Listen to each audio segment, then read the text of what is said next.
I felt glass shards pierce my skin as Dad's hands pushed me backward through our dining room door.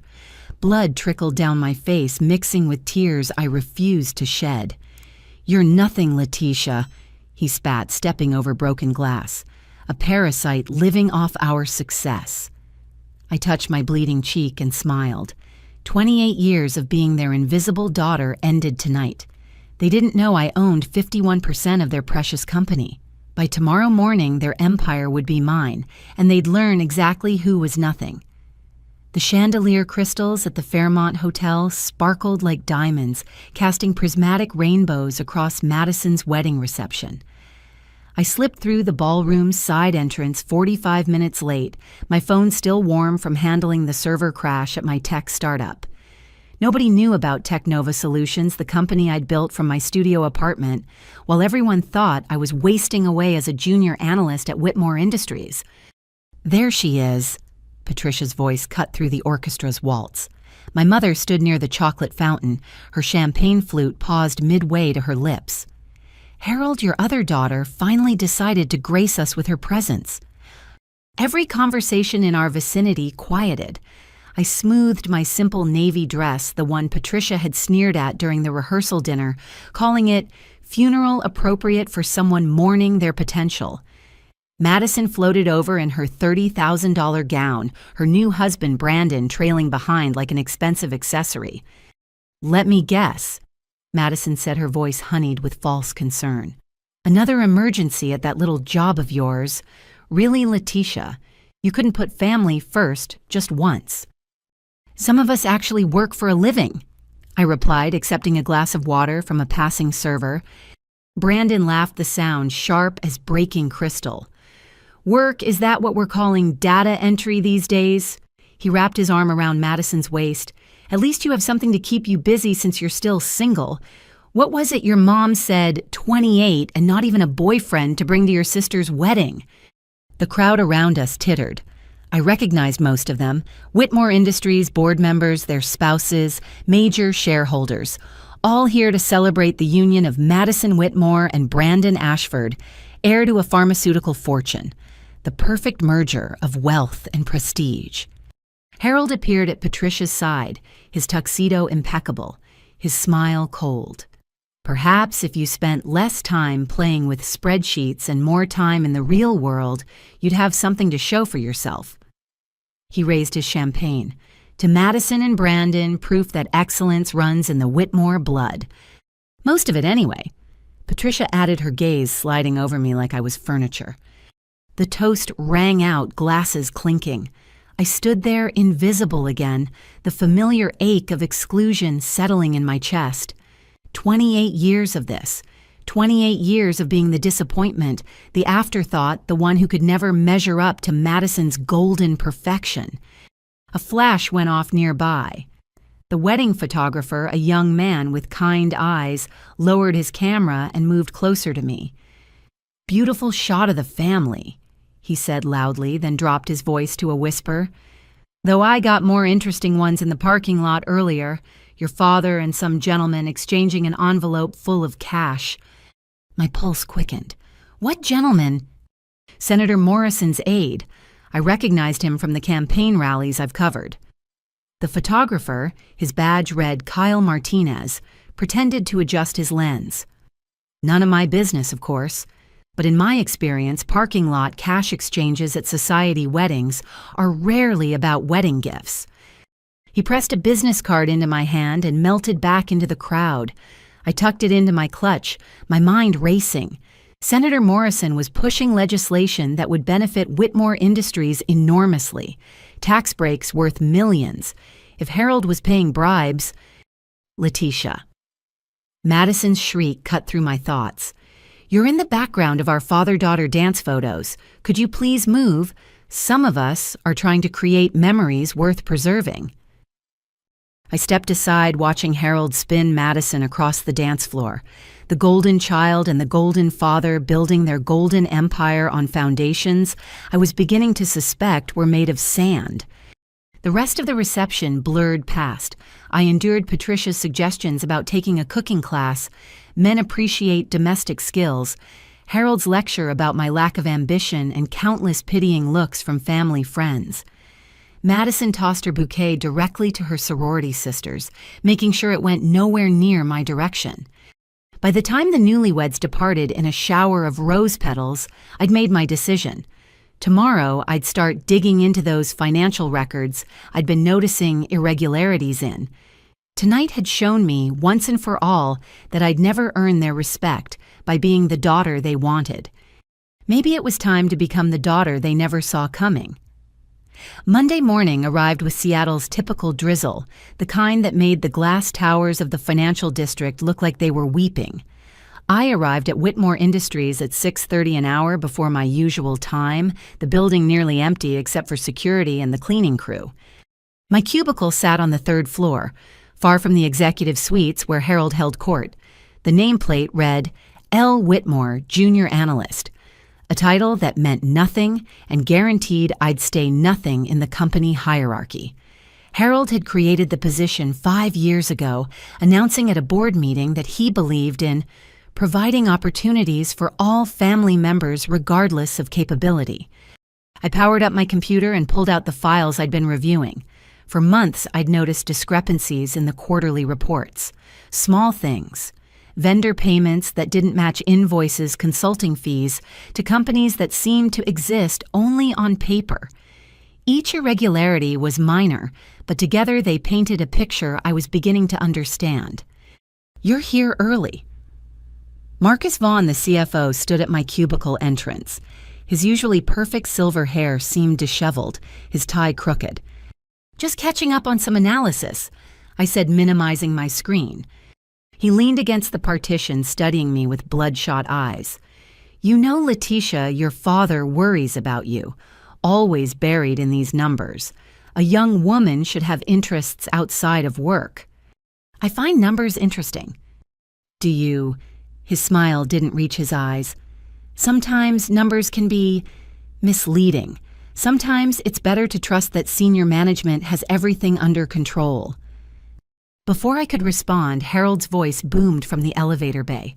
Marcus, my office now. We need to discuss the Morrison situation. Marcus straightened his tie and hurried away. I waited until their footsteps faded, then reopened my files. The Morrison situation. Senator Morrison, whose aide had taken an envelope of cash from Harold at Madison's wedding.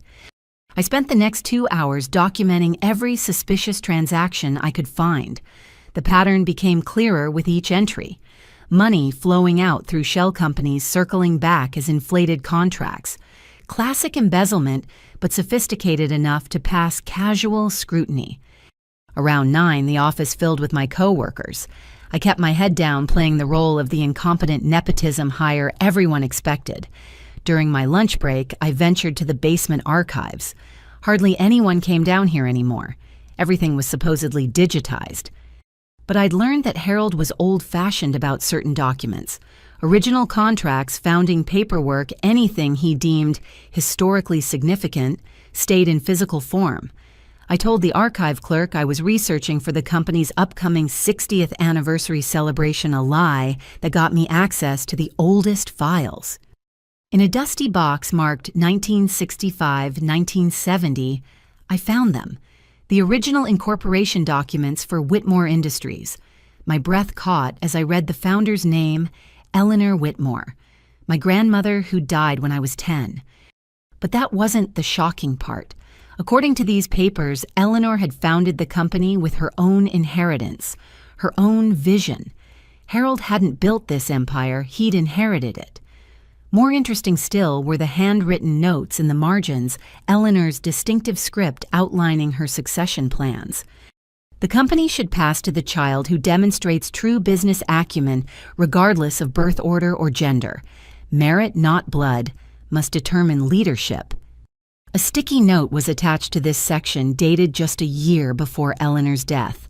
Letitia shows exceptional promise. Harold refuses to see it. Must protect her interests. My hands shook as I photographed every page. All these years, Harold had told the story of building Whitmore Industries, from nothing of being the visionary entrepreneur. but Eleanor had been the true architect, and she'd seen something in me that my parents refused to acknowledge. I heard footsteps on the stairs and quickly returned the files, tucking my phone away. The archive clerk appeared looking nervous. "Miss Whitmore, your father is looking for you. He seems upset." I climbed back to the third floor to find Harold in my cubicle, his face purple with rage. My computer screen showed the financial analysis I'd been working on. "What is this?" He held up printed copies of my spreadsheets. "Financial analysis? It's my job." "Your job is to sit quietly and be grateful for the opportunity." He crumpled the papers. "Marcus tells me you've been asking questions about vendor payments. I noticed some discrepancies." "You noticed nothing." His voice dropped to a dangerous whisper. "You're going to delete these files, forget these numbers, and remember that you have a position here only because I allow it. Eleanor might have had a soft spot for you, but Eleanor is dead. I decide who belongs in this company." He stormed out, leaving the crumpled papers on my desk. I smoothed them out carefully, my grandmother's words echoing in my mind. Merit, not blood. Eleanor had seen something in me, had tried to protect my interests. It was time to find out exactly what she'd done. The law offices of Wallace, Brennan and Associates occupied the top floor of a historic building, downtown, all dark wood and leather-bound books. I'd made the appointment for after work, telling the receptionist only that I had questions about Eleanor Whitmore's estate. Sherman Wallace himself met me in the lobby. He was older than I'd expected, probably in his 70s, with sharp hazel eyes behind wire-rimmed glasses. His handshake was firm, his smile surprisingly warm. "Letitia," he said, leading me to his private office. "I've been waiting for this visit for 18 years. I settled into a leather chair across from his massive oak desk. "You knew my grandmother." Eleanor was more than a client. She was a visionary, a true businesswoman in an era when such things were rare. He moved to an antique safe in the corner. She came to me 2 years before her death with very specific instructions. "About what?" "About you." Sherman withdrew a sealed envelope from the safe. My name was written across it in Eleanor's handwriting. "She said I was to give this to you only if you came asking the right questions. Questions about the company's founding, about succession, about your place in the family legacy." My fingers trembled as I took the envelope. "Why all the secrecy?"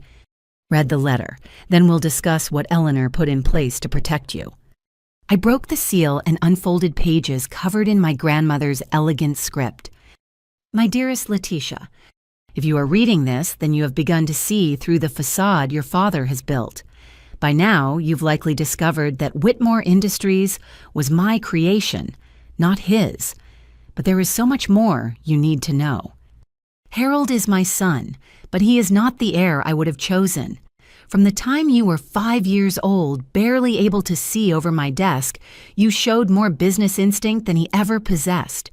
You would organize your toys by color and size, create elaborate systems for trading Halloween candy, calculate the exact number of lemonade cups needed to break even at your stand. Harold saw these traits as oddities. I saw them as genius. I have watched him diminish you, hide your light, try to mold you into something small and manageable. I have also watched you persist, creating your own opportunities despite his obstacles. The tech startup you're building in secret." Yes. I knew about it even then.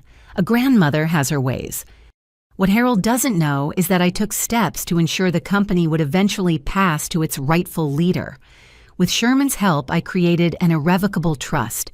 In it, I placed 51% of Whitmore Industries shares.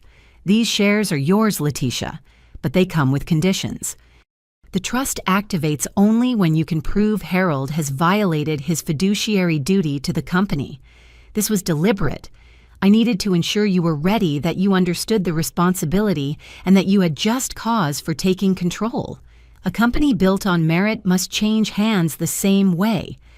Sherman has been documenting Harold's activities for years. When you're ready, he will share what he's collected.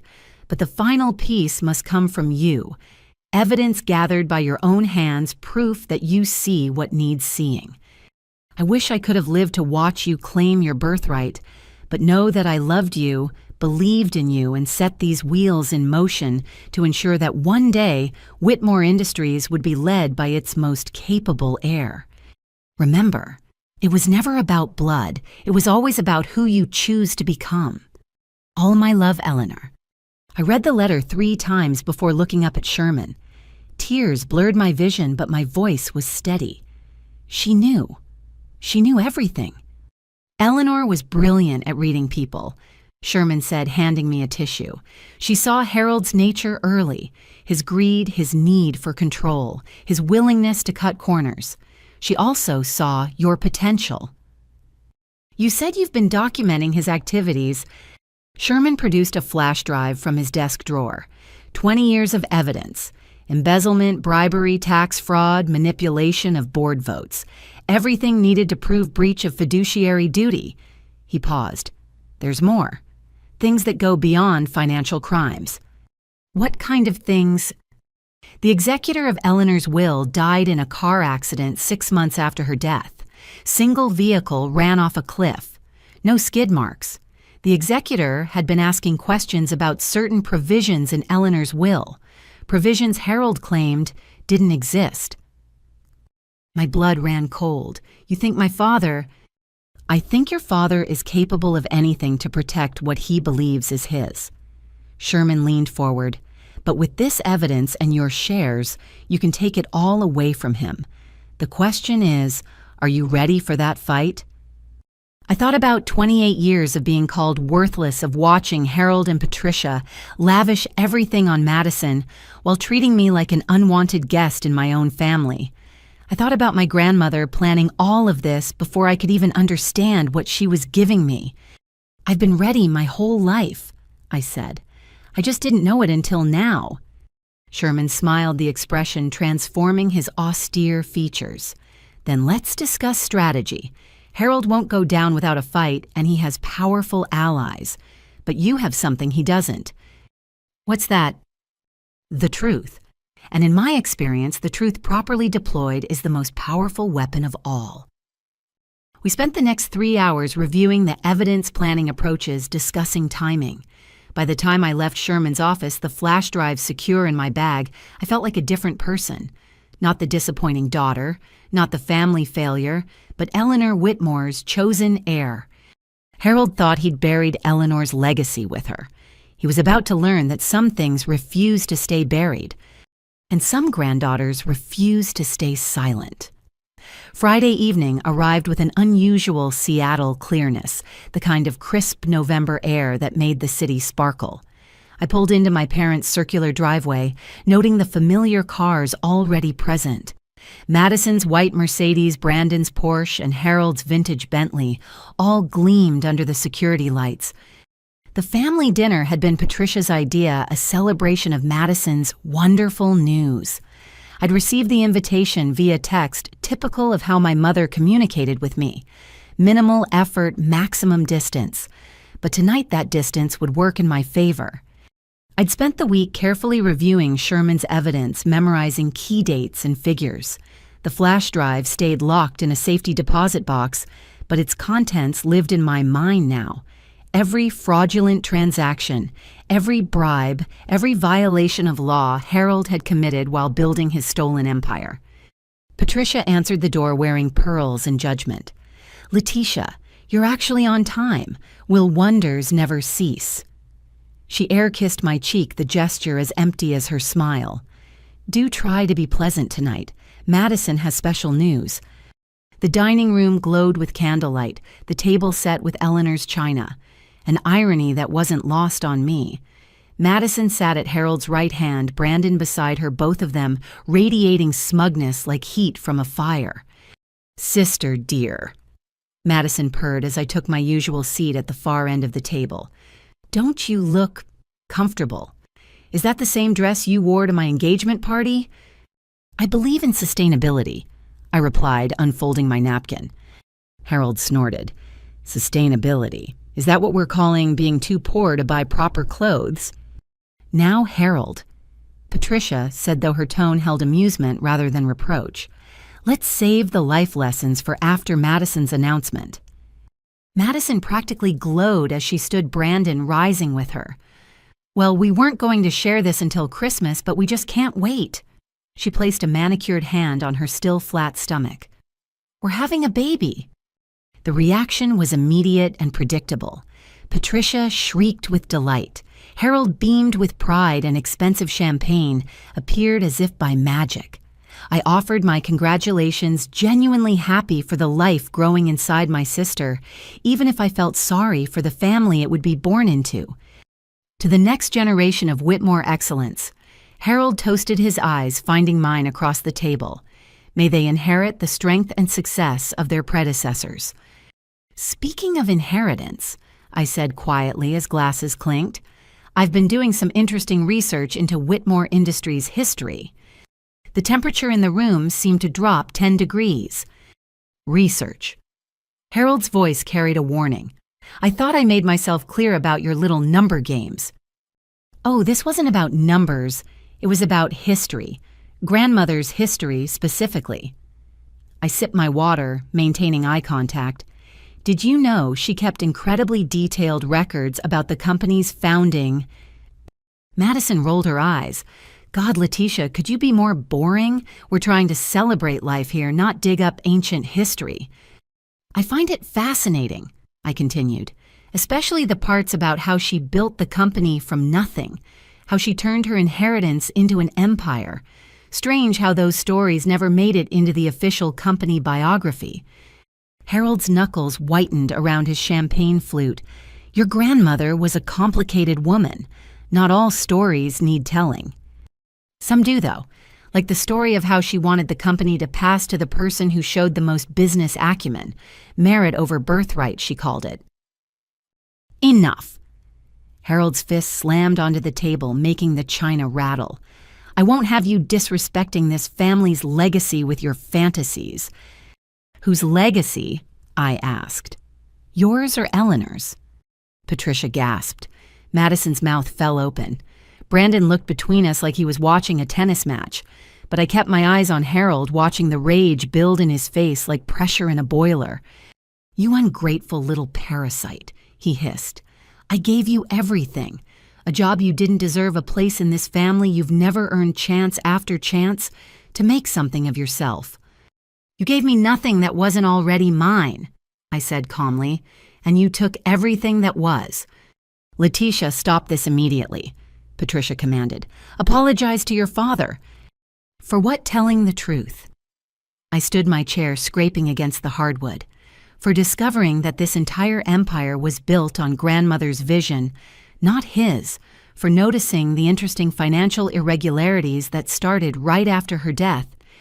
Harold lunged to his feet, his face now purple with fury. You know nothing. You are nothing. A disappointing afterthought we've tolerated for too long. Harold. Patricia's voice held the first note of genuine alarm I'd ever heard from her. But Harold was beyond hearing.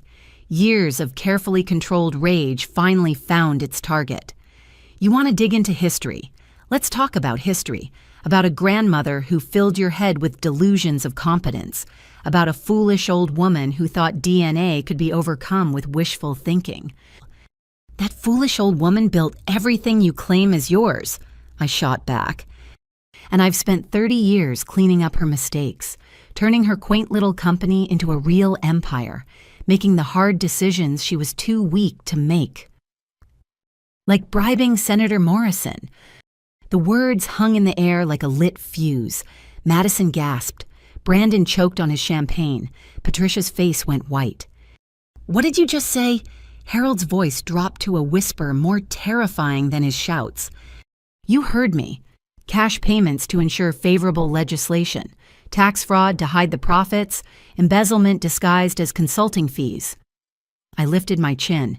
Did you really think no one would notice? You little bitch!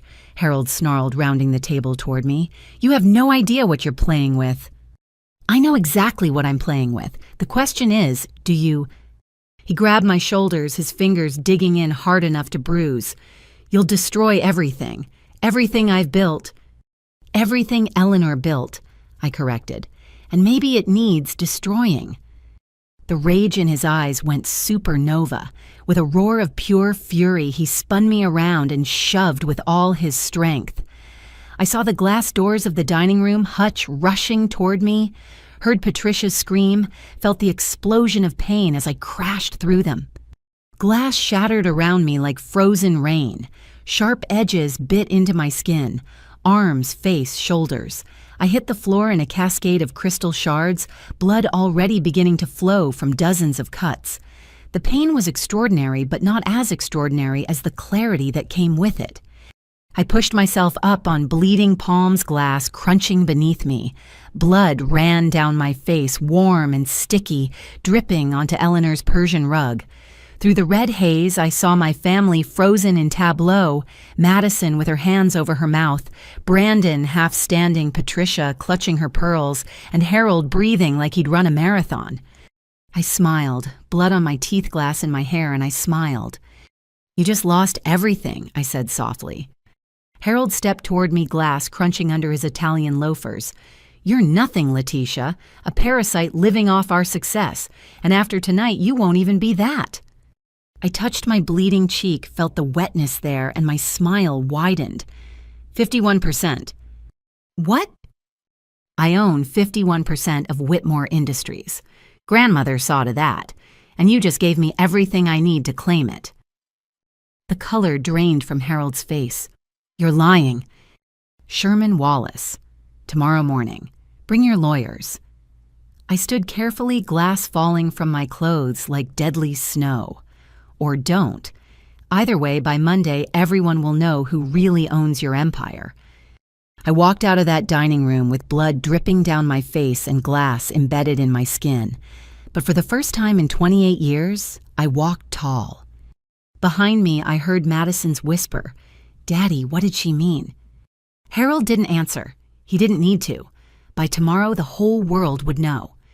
The war for Whitmore Industries had begun, and I'd already won the first battle.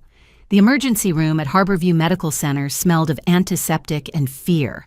I sat on a gurney in Bay 12 watching blood drip onto the white paper covering as a nurse named Jenny Chen cleaned glass from my wounds. Her hands were gentle but efficient, each piece of crystal she extracted making a small plink as it hit the metal tray. 23 stitches so far," she murmured, working on a particularly deep gash on my forearm. "You're lucky none of these hit an artery." "Lucky," I repeated the word, tasting strange in my mouth. Jenny paused, really looking at me for the first time. Recognition dawned in her dark eyes. "Wait, you're Letitia Whitmore. I've seen your picture in the business section. You work at Whitmore Industries." "For now." She resumed her work, but I caught the way her jaw tightened. "These injuries, the pattern suggests you were pushed, hard." "Very observant." "I've been an ER nurse for 15 years. I know what domestic violence looks like." She lowered her voice.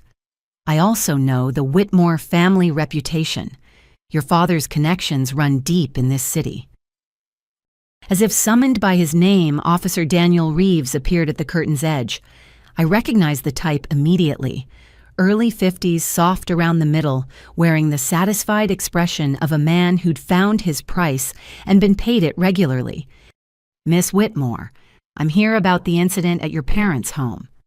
He pulled out a notebook he clearly had no intention of using. "Your father called, said there was an unfortunate accident during dinner."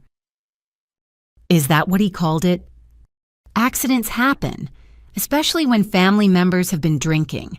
His eyes were cold, calculating. "I'm sure you'd agree it's best for everyone if we handle this quietly." Jenny's hand stilled on my shoulder.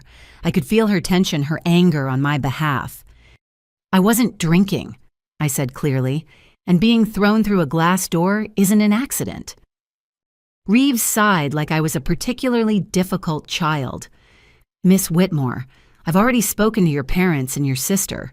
They all confirm you'd been acting erratically, making wild accusations. Your father tried to calm you down. You stumbled and fell into the cabinet." "That's not what happened." 3 witnesses say otherwise." He closed his unused notebook. "Now we can do this the hard way, where you make a fuss and nothing comes of it except embarrassment for your family. Or we can all agree this was an unfortunate accident and move on." "Get out." Jenny's voice cut through the cubicle like a scalpel. "This is a medical area. You're disturbing my patient." Reeves turned his cold gaze on her. "I'd be careful, nurse. The Whitmores donate extensively to this hospital. And I'm sure the medical board would love to hear about police officers intimidating assault victims during treatment." Jenny smiled sweetly. "I'm recording this interaction from my patient's medical record, by the way. Hospital policy for domestic violence cases." I saw her phone propped against the supply cart, red recording light steady. Reeves saw it too. His face flushed. "This isn't over," he told me, then pushed through the curtain and disappeared. Jenny continued working in silence for several minutes before speaking.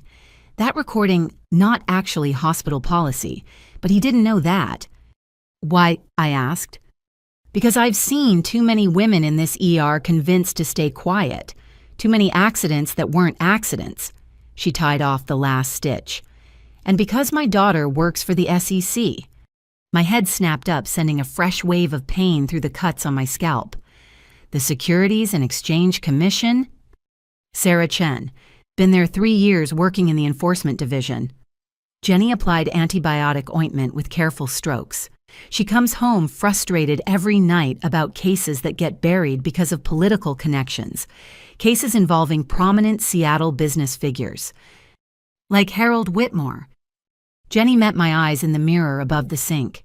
"She can't discuss active investigations, but she did mention that sometimes they need someone on the inside to come forward, someone with access to documentation, someone brave enough to stand up to power."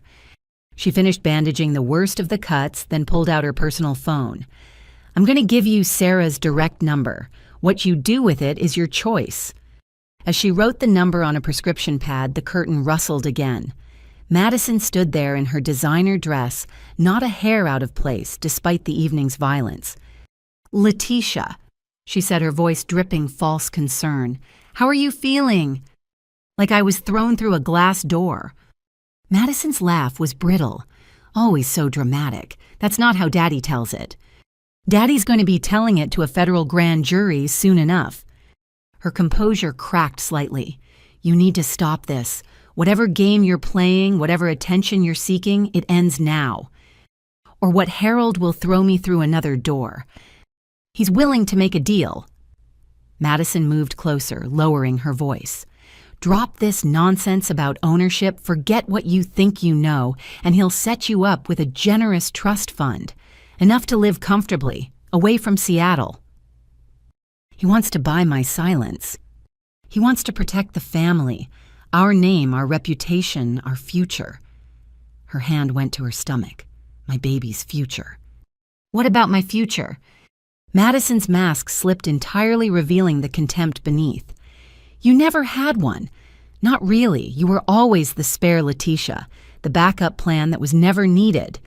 She leaned in close enough that I could smell her perfume. "Take the money. Disappear. Or I promise you what happened tonight will seem like a love tap compared to what's coming." Jenny cleared her throat loudly.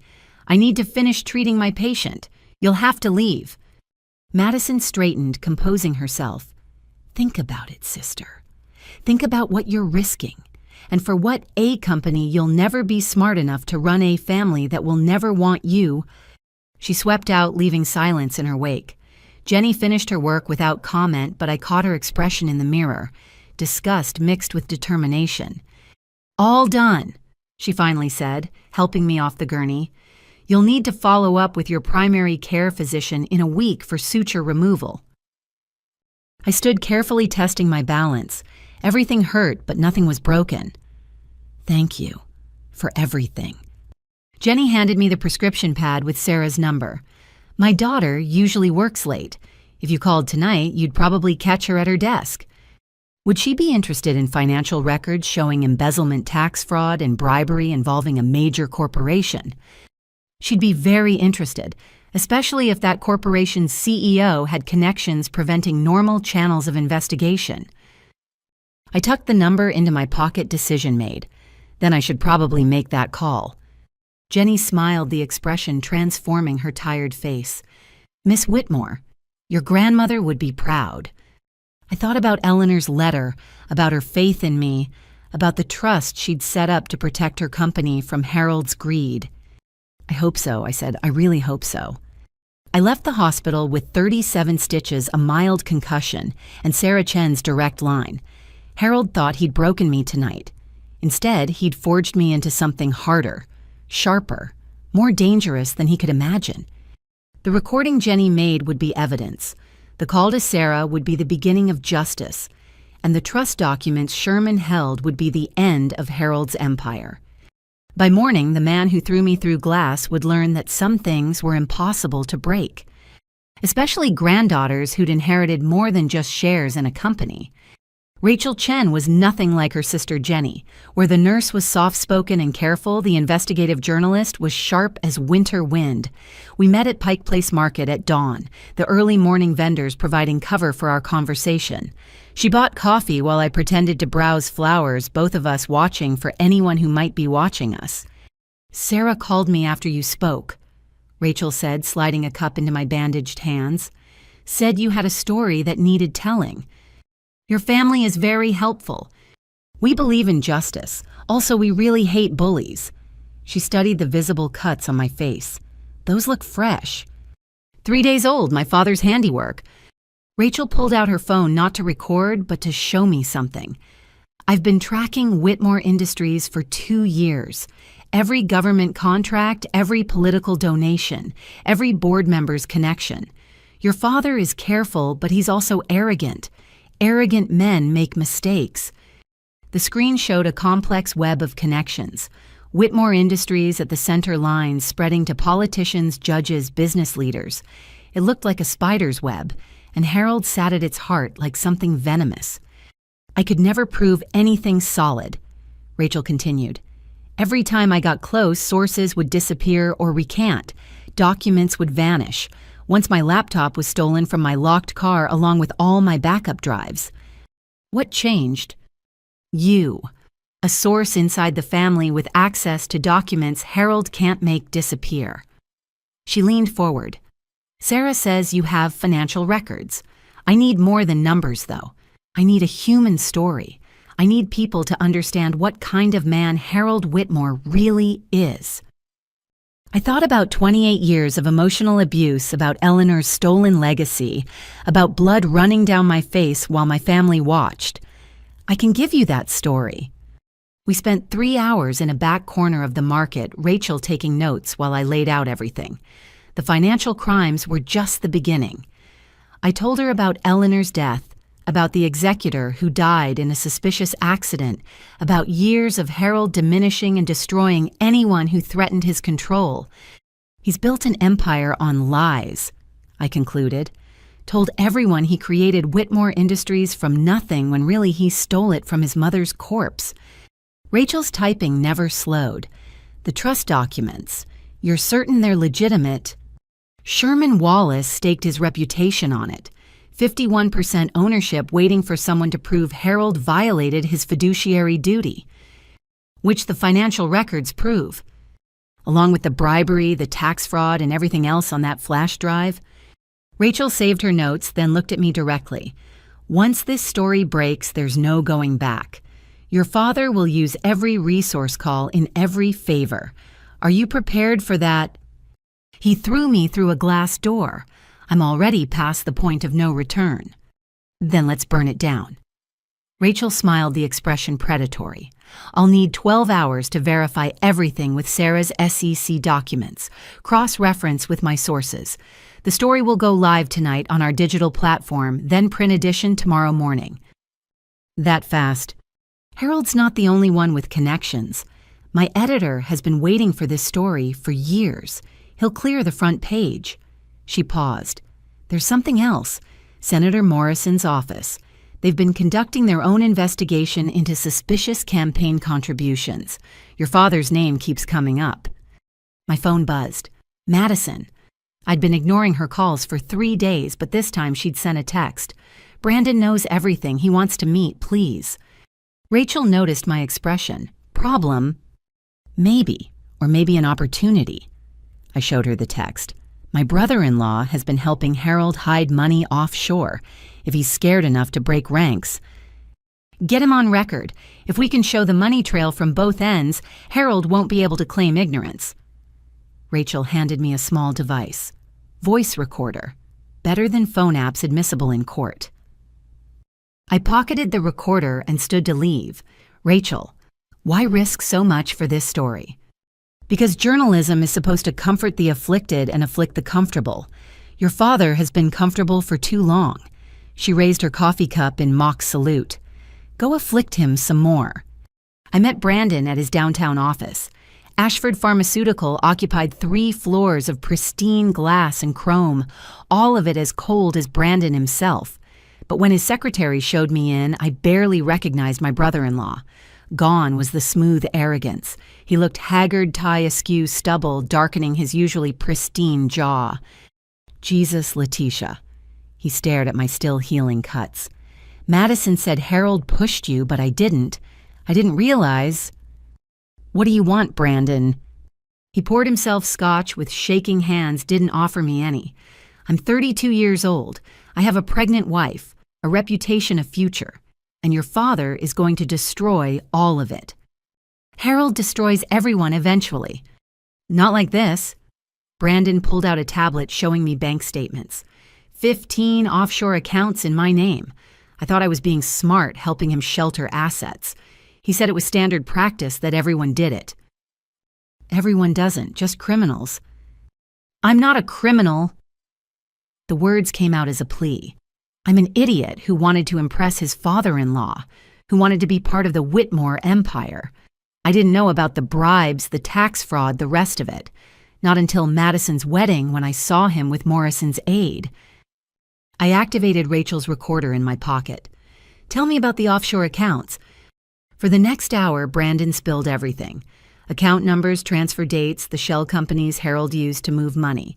He had screenshots, emails, even recorded conversations where Harold explained the scheme. "He made it sound so reasonable," Brandon said, pouring another scotch. "Like we were just being smart businessmen.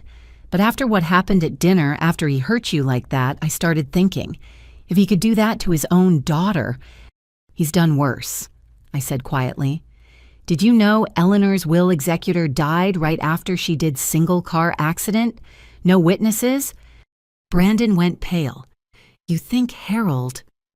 "I think Harold protects what he considers his at any cost." I leaned forward. "But you can protect yourself. Testify. Give the authorities everything. Trade your information for immunity." "Madison will never forgive me." "Madison chose Harold's money over her sister's blood. Do you really want to raise a child in that kind of family?" Brandon stared at his drink for a long moment. Then he opened his desk drawer and pulled out a flash drive. "Everything's on here. Every transaction, every account, every crime I helped him commit." He pushed it across the desk. "There's more. Harold's been planning something, moving larger amounts than usual, liquidating assets. I think he knows you're coming for him." "Let him prepare. He can't fight the truth." "You really believe that..." Brandon's laugh was bitter. "You really think truth matters to men like Harold?" "I think the FBI will find truth very interesting, especially when combined with SEC violations and Senate ethics investigations." Brandon handed me a business card. "My lawyer, former federal prosecutor. Tell him I sent you, that I'm ready to cooperate fully."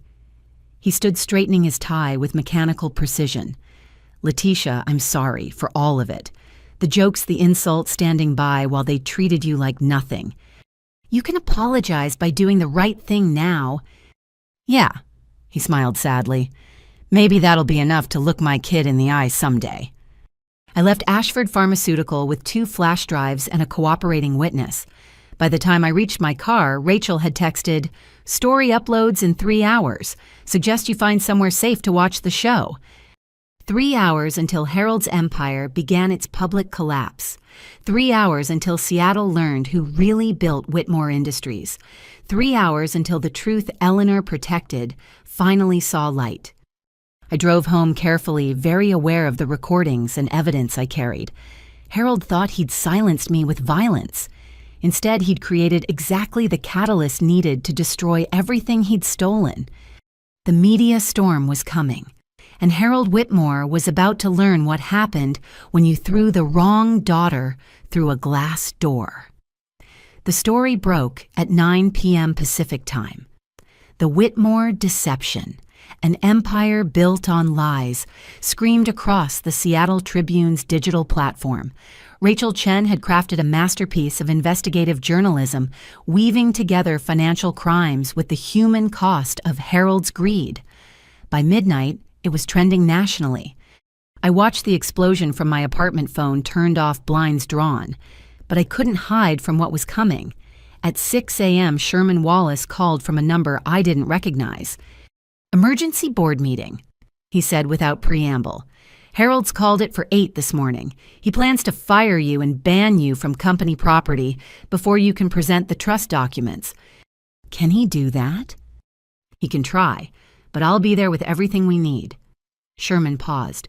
"Letitia, 3 board members reached out to me overnight. They want to meet with you before the meeting, privately." Which is how I found myself in the Fairmont Hotel's presidential suite at 7:15, facing 3 of Whitmore Industries' longest-serving board members: Dorothy Pearson, 73, who'd known Eleanor personally; James Mitchell, 68, former federal judge; and Raj Patel, 55, tech mogul who'd joined the board 5 years ago. "We've been waiting for this day," Dorothy said without preamble. She was a small woman with steel-gray hair and eyes like flint. "Harold thinks we're doddering fools, rubber stamps for his agenda. He's wrong." James nodded. "We've been documenting his actions for years. Questionable contracts, suspicious board resolutions, meetings that violated corporate bylaws. We couldn't act without a majority shareholder to back us." "Why didn't you ever say anything?" I asked. "To whom?" Raj spread his hands. "Harold controlled the board chair position, the executive committee, the audit committee.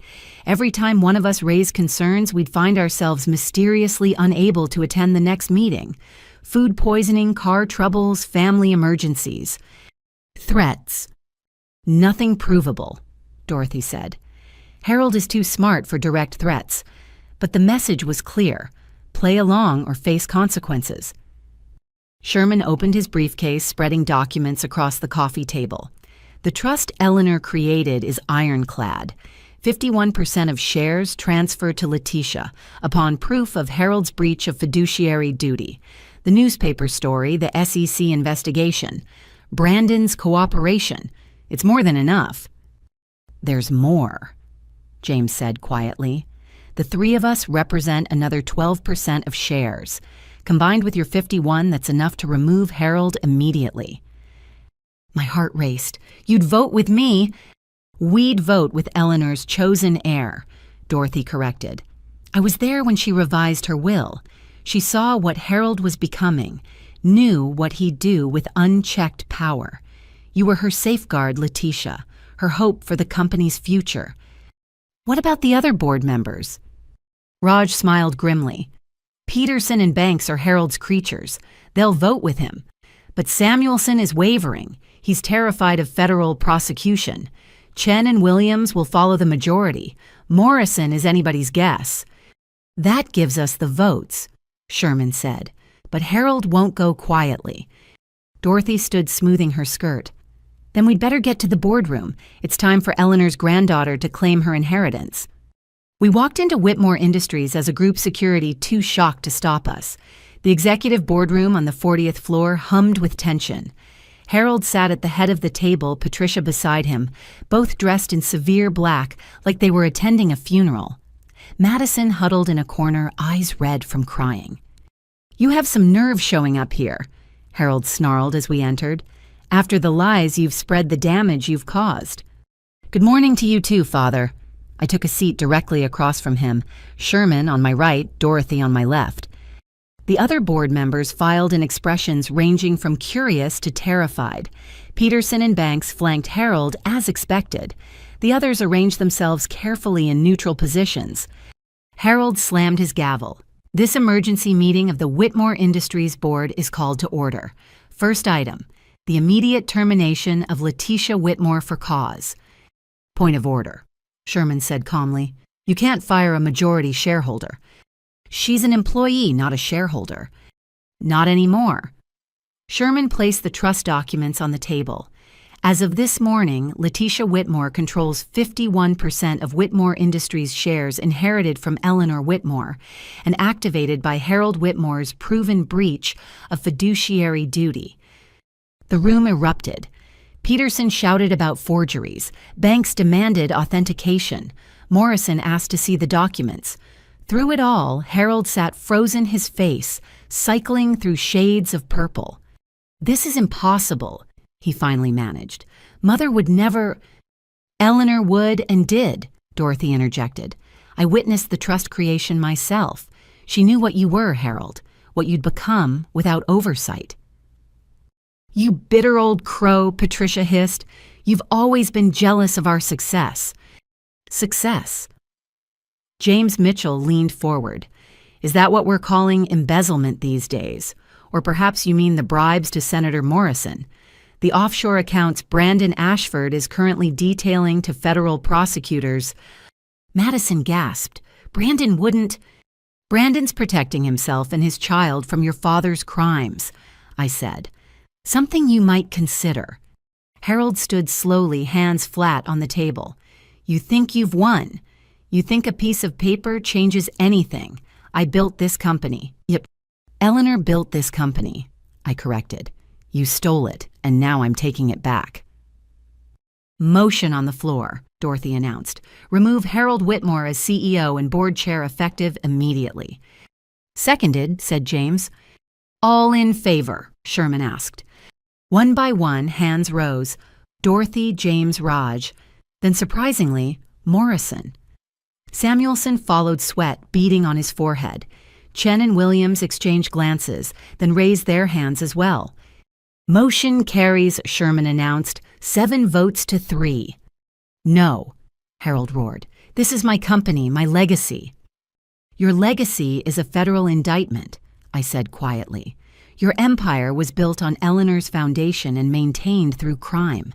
It ends today. Harold lunged across the table, hands reaching for my throat. But James and Raj were ready, grabbing him before he could reach me. Security burst in.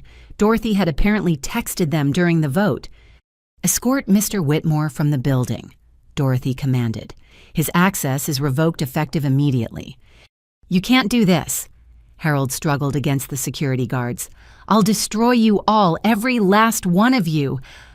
Mr. Whitmore. I stood meeting his wild eyes. You already tried to destroy me. Threw me through a glass door. Remember, all it did was show everyone what you really are. As security dragged him out, Harold's final words echoed through the boardroom. You're nothing, Letitia. Nothing. Patricia followed, her perfect composure finally cracked. Madison lingered, tears streaming down her face. How could you— she whispered. He's our father. He's a criminal who hurt people for profit, including us. I softened my voice. It's not too late, Madison. You can choose a different path. She fled without responding. The remaining board members sat in stunned silence. Well, Dorothy said finally, I believe we need to elect a new CEO. I nominate Letitia Whitmore, Raj said immediately. Seconded, from James. The vote was unanimous among those remaining. In less than an hour, I'd gone from family pariah to CEO of a billion-dollar company. Eleanor's portrait watched from the wall, and I could almost swear she was smiling. Ladies and gentlemen, Sherman said formally, I present Letitia Whitmore, Chief Executive Officer of Whitmore Industries. The applause was sparse but genuine. I had work ahead, cleaning up Harold's messes, rebuilding trust, proving myself worthy of Eleanor's faith. But for the first time in my life, I was exactly where I belonged. The empire built on lies had fallen. It was time to build something better on truth. The knock came at 2:47 a.m., 3 sharp raps, then silence. I'd been awake anyway, reviewing financial reports that showed just how deep Harold's corruption ran. The company bled money through 1,000 small wounds, each one carefully designed to enrich my father at the expense of shareholders and employees. I checked the security monitor, shocked to see Patricia standing in the hallway. In 28 years, she'd never visited my apartment, never shown interest in how I lived, where I lived, whether I lived. Yet here she stood, designer coat, pulled tight against Seattle's perpetual drizzle. I opened the door but didn't invite her in. Patricia. "May I come in?" Her voice lacked its usual acid. "Please, Letitia, I wouldn't be here if it wasn't important." Against my better judgment, I stepped aside. Patricia entered like she was walking into a condemned building, her gaze cataloging my modest furniture, my cramped kitchen, the stack of work files covering my dining table. I saw her nose wrinkle at the small space, the ordinary life I'd built without their money. "Can I get you something, water, coffee?" "This isn't a social call." She perched on the edge of my couch like it might contaminate her. "I'm here to discuss the situation." "The situation where your husband is facing federal prosecution for multiple felonies." Patricia flinched but recovered quickly. "The situation where you're destroying your family over childish resentments."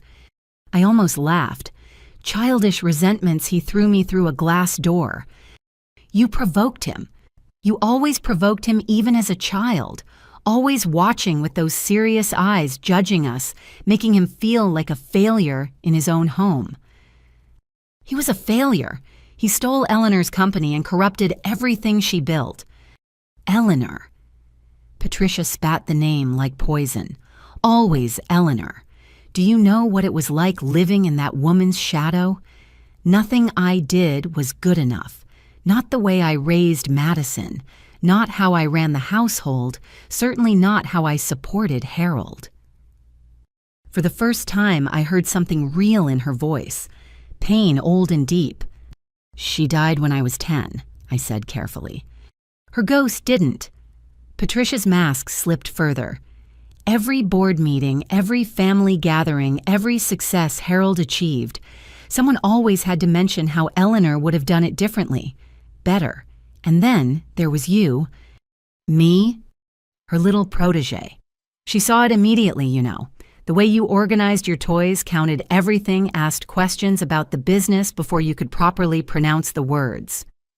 Patricia's laugh was bitter. She'd take you to the office, let you sit in board meetings. A 5-year-old child, and she treated you like her successor. I barely remember that. Harold remembered. Every day he remembered. His mother choosing his daughter over him. Patricia stood abruptly, pacing to the window. "Do you know why we had Madison? We'd decided one child was enough. But after Eleanor started grooming you, Harold needed a do-over. A child who would be purely ours, untainted by Eleanor's influence." The revelation hit like cold water. Madison wasn't the golden child by chance. She'd been created for that role. That's horrible. That's survival. Patricia turned back to me. Eleanor would have destroyed Harold eventually. Her constant criticism, her impossible standards. When she died, we thought we were finally free. Then we found that damned will. The one Harold had the executor killed over. Patricia went very still. You can't prove that. The FBI might disagree. She reached into her purse with shaking hands, pulling out a cashier's check. $1 million. Take it and disappear. Start fresh somewhere else. Europe, maybe. You always liked art. Go study in Paris. You're trying to buy me off. I'm trying to save what's left of my family. The tears came then, perfectly timed. Madison's pregnancy is high risk. The stress of Harold's arrest, the media attention. Her doctors worried about premature labor. Is your revenge worth your nephew's life? I studied her performance, because that's what it was, despite the real tears. Patricia had spent 40 years perfecting the art of manipulation, but there was genuine fear beneath the calculation. Madison's health isn't my responsibility. Harold created this situation. You exposed it, Patricia's control snapped. You could have stayed quiet, taken your little analyst job, and been grateful. Instead, you destroyed everything. I exposed the truth. There's a difference. Patricia threw the check at me. It fluttered to the floor between us. Truth. You want truth. Here's truth. You're not even ours. The words landed like a physical blow. I'd suspected, even hoped sometimes, but hearing it confirmed. I'm adopted. Harold's college girlfriend. She got pregnant, threatened to derail his engagement to me. Eleanor handled it, paid the girl off, arranged the adoption, insisted we raise you as our own. Patricia's smile turned cruel. So you see, you really are nothing to us. Not blood, not chosen.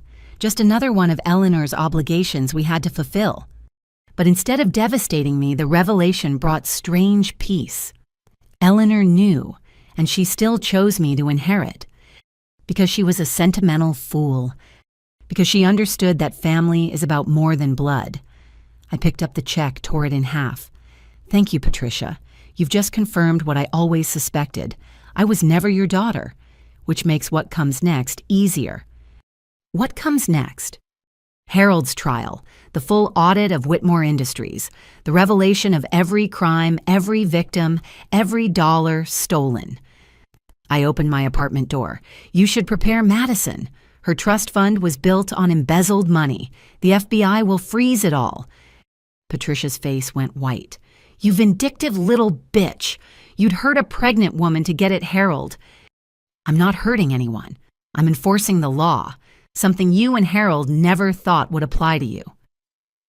She stumbled toward the door designer heels catching on my ordinary carpet. He should have strangled you in the cradle, should have thrown you away like the trash you are. But he didn't, because Eleanor wouldn't let him. I met her eyes steadily. And now Eleanor's trash is taking out yours. Patricia fled, leaving behind only the torn check and the lingering scent of expensive perfume. I closed the door and leaned against it, processing the confirmation of what I'd always suspected. Not their biological child, not wanted or chosen. But Eleanor had chosen me, had seen potential where they saw obligation, had protected me even after death. I picked up the torn check, studying Patricia's desperate signature. $1 million to disappear. They still didn't understand that this wasn't about money. It had never been about money. It was about justice, about truth, about honoring the woman who'd loved me when my assigned parents couldn't. I returned to the financial reports energized rather than devastated.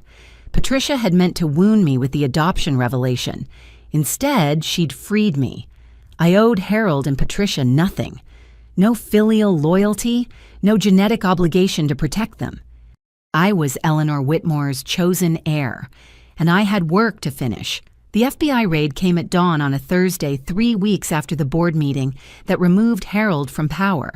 I watched from my new office, Eleanor's old office recently restored, as black SUVs surrounded both the Whitmore Industries building and Harold's Bellevue mansion.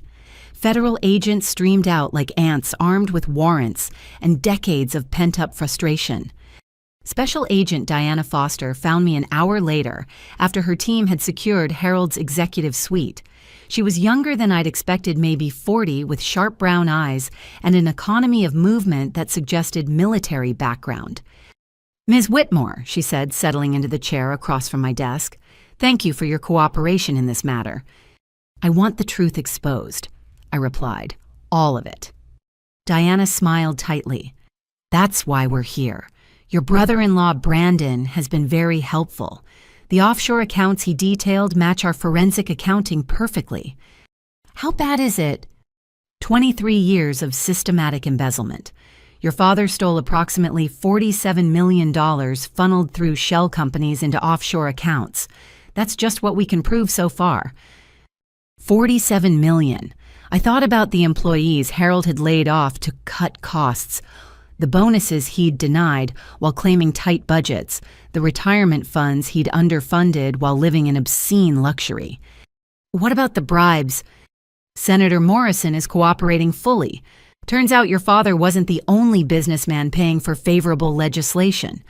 Morrison's looking at 20 years unless he helps us untangle the whole network. My phone buzzed. Madison again. I'd been fielding her increasingly frantic calls all morning but hadn't answered. Diana noticed. Your sister. Half-sister, though apparently not even that. Diana raised an eyebrow. I hadn't told anyone about Patricia's revelation yet. Harold's not my biological father. I'm adopted. Patricia told me 3 nights ago, thinking it would make me back off. Did it? It clarified things. I don't owe them mercy based on blood that doesn't exist. Diana pulled out a tablet, swiping through documents. Speaking of things that clarify, we've been investigating your grandmother's death. My heart stopped. Eleanor died of a heart attack. That's what the death certificate says, but we found interesting connections. The doctor who signed it. He received a substantial payment from your father 2 days later. Called it a consultation fee. You think Harold... I think a woman who was healthy enough to restructure her entire estate 2 months before her death might warrant a closer look. We're exhuming the body. The room spun slightly. I'd suspected Harold capable of murder after the executor's death, but Eleanor herself. When? This afternoon. We'll need a family member present to sign off. Since you're now the head of Whitmore Industries, I'll be there. Diana stood. There's something else. We've been monitoring your parents' communications. Your mother has been reaching out to some unsavory individuals, people who solve problems for a price. She's hiring someone to kill me. Nothing that concrete yet, but we're watching.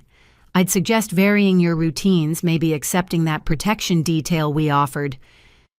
Before I could respond, my assistant's voice came over the intercom. Ms. Whitmore, your sister is here. She says it's urgent. Diana gathered her files. I'll leave you to it. But remember, desperate people do desperate things. She left as Madison stormed and her perfect composure shattered. Her designer maternity clothes couldn't hide the weight she'd lost the shadows under her eyes. Pregnancy wasn't agreeing with her, or maybe it was just the stress of watching her world collapse. You have to stop this, she said without preamble.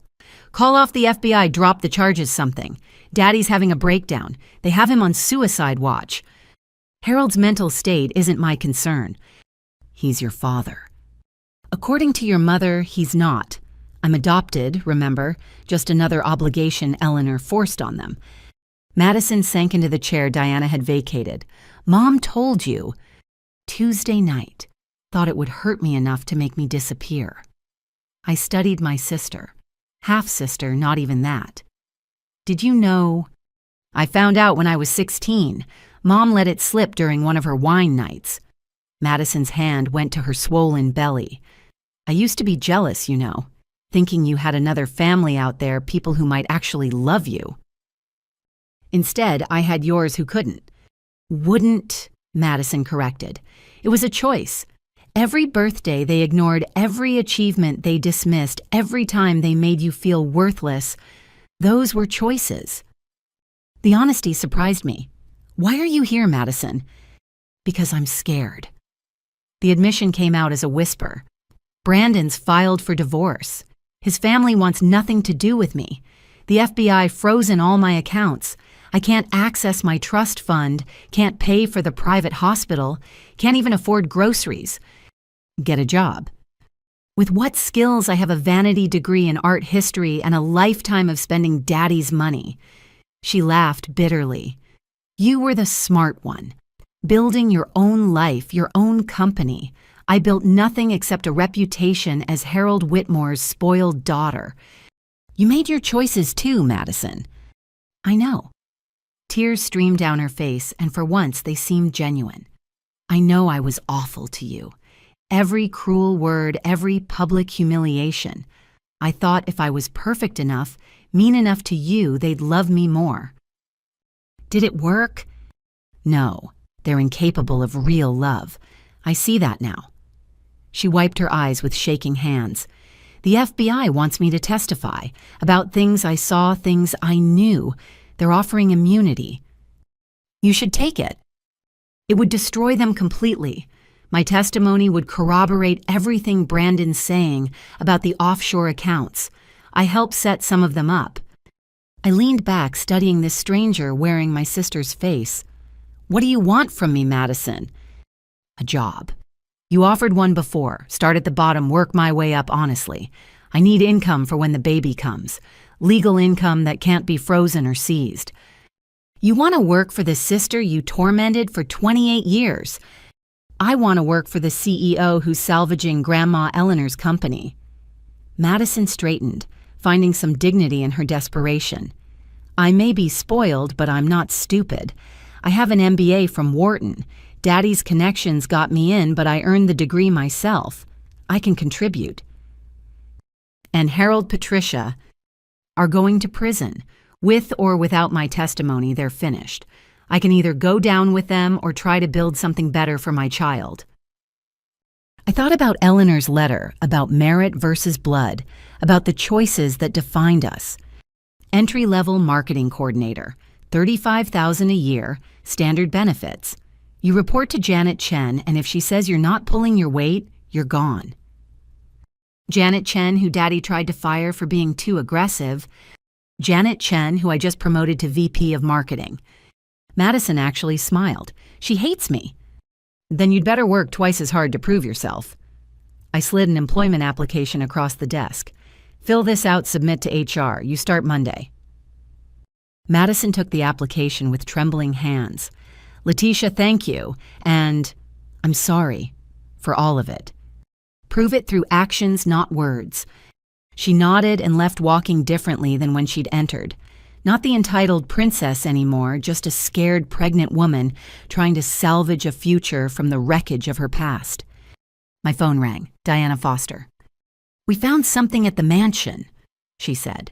"Hidden safe in Harold's study. Documents, recordings, things we think you need to see immediately." "What kind of things?" "Evidence about Eleanor's death, and Letitia, bring a lawyer. What we found, it changes everything." I hung up, staring at Eleanor's portrait. We were about to uncover the truth about her death, and I suspected I already knew what we'd find. Harold hadn't just stolen her company, he'd stolen her life to get it. But Eleanor had planned for this too. Through the trust, through me, she'd ensured justice would come eventually. Time to see just how deep Harold's evil ran, and time to finish what Eleanor had started. 6 months after taking control of Whitmore Industries, I stood before 300 employees in the main conference hall, the same room where Harold had once announced layoffs while purchasing his third yacht. Today we were announcing something different. Effective immediately. I said, watching faces shift from wary to hopeful, Whitmore Industries is implementing a living wage policy. No employee will make less than $70,000 annually. This includes our janitorial staff, our food service workers, everyone who makes this company run. The room erupted. Not the polite golf claps of Harold's era, but genuine cheers, some people actually crying. Janet Chen, my new VP of marketing, gave me a subtle thumbs up from the front row. Marcus Vaughn had fled to Switzerland the day before the FBI raids, leaving our finances in shambles. But in those ruins, I'd found opportunity. Every inflated vendor contract, every shell company payment, every consulting fee that went nowhere, all of it stopped. The money saved went straight back to the people who actually created value. Furthermore, I continued once the noise died down. We're establishing an employee ownership program. Over the next 5 years, 15% of company shares will transfer to employee stock trusts. You won't just work for Whitmore Industries, you'll own it. Dorothy Pearson beamed from the board section. She'd been instrumental in designing the program, drawing on Eleanor's original vision for the company. After the meeting, I walked the floors, something Harold never did. In research and development, I found Thomas Kim, an engineer who'd been with the company 12 years. "Ms. Whitmore," he said nervously, "I wanted to thank you. The raise means my wife can quit her second job. She'll actually see our kids." "You shouldn't need to thank me for paying you fairly, Thomas. Show me what you're working on." He lit up explaining a new sustainable packaging design that could revolutionize our shipping costs while reducing environmental impact. Ideas Harold had dismissed as hippie nonsense when Thomas had proposed them 2 years ago. "Budget it," I said. "Full pilot program. If it works, we roll it out company-wide." The pattern repeated throughout the building. Employees who'd been silenced, overlooked, dismissed, suddenly free to contribute. Innovation flourished where fear had once ruled. In the executive dining room, now open to all employees, I found Madison eating alone. 4 months into her employment, very pregnant, working harder than I'd ever seen her work. "How's Janet treating you?" I asked, joining her. "Like any other entry-level coordinator, which is to say she works me into the ground." Madison rubbed her back. "I filed 17 reports yesterday. My hands are cramping from all the data entry." "Regretting your choice?" "Every day," she smiled wryly, "and also not at all. For the first time in my life, I'm earning something. When Janet complimented my campaign analysis last week, I nearly cried. She mentioned that, said you have potential if you can get past your entitlement." "I'm trying." Madison's expression sobered. "I testified yesterday, full immunity deal, told them everything about the offshore accounts. How do you feel?" "Like I cut off a gangrenous limb to save my life." She touched her belly. "This baby deserves better than the legacy Harold built. Maybe working here, seeing how things should be done." "Merit over blood," I said, echoing Eleanor's words. "Yeah, I'm starting to understand what that means." My phone buzzed. Unknown number, but I recognized the area code. Federal prison. "I need to take this," I told Madison. I stepped onto the executive balcony. The Seattle skyline spread before me. "Letitia." Harold's voice sounded broken, aged 20 years and 6 months. "You need to call off your dogs." "My dogs are federal prosecutors. I don't control them." "You started this. You can stop it." A pause, heavy breathing. "They're saying life in prison, life Letitia, for financial crimes." "And murder." Silence, then you can't prove that. Eleanor's exhumation showed massive levels of digitalis in her system, the kind found in the heart medication you were supposedly helping her take, the same medication her real doctor says he never prescribed. She was old, confused. She took the wrong pills. "The prosecutor has your voice on tape, Harold, from that hidden safe in your study. You recorded yourself for some reason, maybe ego, maybe insurance. But you clearly state that Eleanor won't be a problem much longer, and that the digitalis is untraceable if administered correctly." More silence. I could hear him breathing, ragged and desperate. "She was going to ruin everything," he finally said. "Give the company to an outsider, some bleeding heart who'd destroy what I built." "What she built, and she was giving it to me." "You—" His laugh was bitter. "She barely knew you." "She knew me better than you ever did, saw potential where you saw obligation. You were nobody, some bastard child I had to raise because mother insisted. Do you know what it cost me? What I sacrificed? Your humanity, apparently. My future. Everything was supposed to be mine. The company, the legacy, all of it. Then you came along and suddenly mother had a new favorite. 10 years old and she was already grooming you to replace me. So you killed her." "I freed myself, and for 20 years it worked, until you decided to play detective. Until you threw me through a glass door and reminded me I had nothing left to lose." Harold's breathing grew labored. "The lawyer says I should take a plea, 25 to life, die in prison either way." "Then take it. Show one shred of the decency Eleanor hoped you had." "Eleanor," he spat the name. "Always Eleanor. Even dead, she wins." "She loved you, Harold.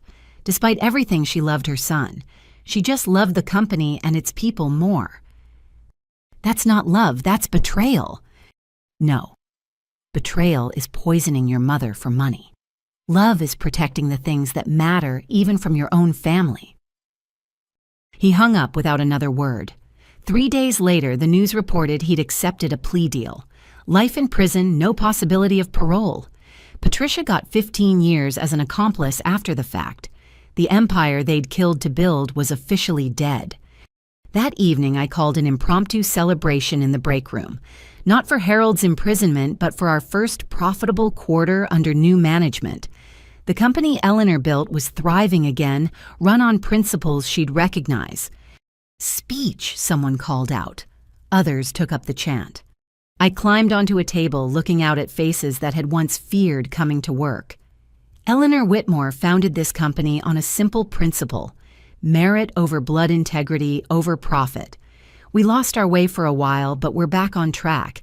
And this is just the beginning. As cheers erupted, I spotted a familiar face in the crowd. Sherman Wallace raising a glass of champagne in silent salute. Beside him, Dorothy Pearson wiped away tears. "To Eleanor," I said, raising my own glass. "To Eleanor." 300 voices responded. But in my heart, I added a silent toast to the grandmother who saw me clearly, who loved me truly, who ensured that justice, though delayed, would not be denied. The company transformation was more than financial recovery. It was redemption proof that good could triumph over greed. Harold had stolen Eleanor's life, but not her legacy. That lived on in every fairly paid employee, every ethical decision, every moment we chose merit over blood. It lived on in me. Madison's water broke during a Tuesday morning marketing meeting. She'd been presenting quarterly projections when she suddenly gripped the conference table, her face going white. She gasped. "I need a hospital." Janet Chen took charge, immediately calling an ambulance while I gathered Madison's things. As EMTs loaded her onto a stretcher, Madison grabbed my hand with surprising strength. "Come with me," she pleaded. "I can't do this alone." I thought of every cruel word she'd spoken, every public humiliation she'd orchestrated. Then I looked at her face, terrified young despite her 26 years utterly alone. "Janet, can you handle my 2 o'clock?" I asked. "Go," Janet said. "Family is family even when it's complicated." At Northwest Medical Center, Madison's labor progressed slowly. 12 hours of contractions, each one seeming to strip away another layer of the princess facade she'd worn her whole life. Between pains, she talked, really talked, for the first time in our lives. I found out about the trust when I was 22. She admitted gripping my hand through another contraction. "Harold had been drinking let it slip that you owned majority shares, that Grandma Eleanor had chosen you." "Why didn't you say anything?" "Because I was raised to be his perfect daughter. Speaking up would have meant choosing you over him." She laughed bitterly. "Look how well that loyalty served me." "You could have made different choices." Could I? From birth, I was molded into Harold's image. Every thought shaped, every decision guided. You got neglect. I got programming. A contraction hit, cutting off her words. When it passed, she continued. "Do you know what my first memory is? Harold teaching me to lie. I was 4, had broken Patricia's vase. He showed me how to blame the housekeeper, made it a game. This is how Whitmores handle problems," he said. "That's horrible." That was Tuesday. By the time I started school, I was a master manipulator. Top of my class, not through merit, but through knowing exactly which strings to pull. She shifted uncomfortably. "Brandon was the same. Harold introduced us, said we'd make a good merger." "You married for business." "I married because I didn't know love existed outside of transactions. Brandon offered status, wealth, genetic compatibility for producing heirs. What else was there?" Another contraction. They were coming faster now. "I need to tell you something," Madison panted when it passed, "about Eleanor's death." My blood chilled. "What about it?" "I was 13. The night before she died, I heard Harold and Patricia arguing. She was saying it was too dangerous that someone would figure it out. He said the digitalis was untraceable if done right." "You knew all these years you knew he murdered her." "I was 13 and terrified. Who would I tell the police Harold owned the board members in his pocket?" Tears streamed down her face. I convinced myself I'd misunderstood, that my father couldn't be a monster. But you knew he was. Yeah, deep down I knew, and I became one too, thinking it was the only way to survive. Dr. Sarah Patel entered, checking Madison's progress. Almost time. Is Dad coming? Dad's in federal prison, Madison said flatly, for murder among other things. Dr. Patel, professional to the core, didn't even blink. Then who's your support person? Madison looked at me. My sister, if she'll stay. 28 years of resentment warred with the simple human compassion of not letting someone face childbirth alone. Compassion won. I'll stay, I said. 2 hours later, Madison's son entered the world screaming. A healthy 7 pounds, 3 ounces of possibility. As Dr. Patel placed him on Madison's chest, I saw my sister truly vulnerable for the first time in her life. He's perfect, she whispered, unmarked by all of it. What will you name him? Madison studied her son's face, seeming to make a decision. Elliot, after Grandma Eleanor. Maybe her strength will skip the cursed generation and find him. Madison. I know I have no right to invoke her name, not after everything, but this baby deserves a heritage beyond Harold's crimes and my complicity. She looked up at me. Will you be his godmother, show him what real strength looks like? The request stunned me. Brandon's family want nothing to do with us. His parents made that clear. It's just me and Elliot now, and maybe if you're willing you. I thought about cycles, of abuse, of neglect, of children raised as weapons or afterthoughts. Eleanor had tried to break the cycle by choosing merit over blood, but maybe breaking cycles meant more than corporate succession. Maybe it meant extending grace where none had been given. Yes, I said, I'll be his godmother.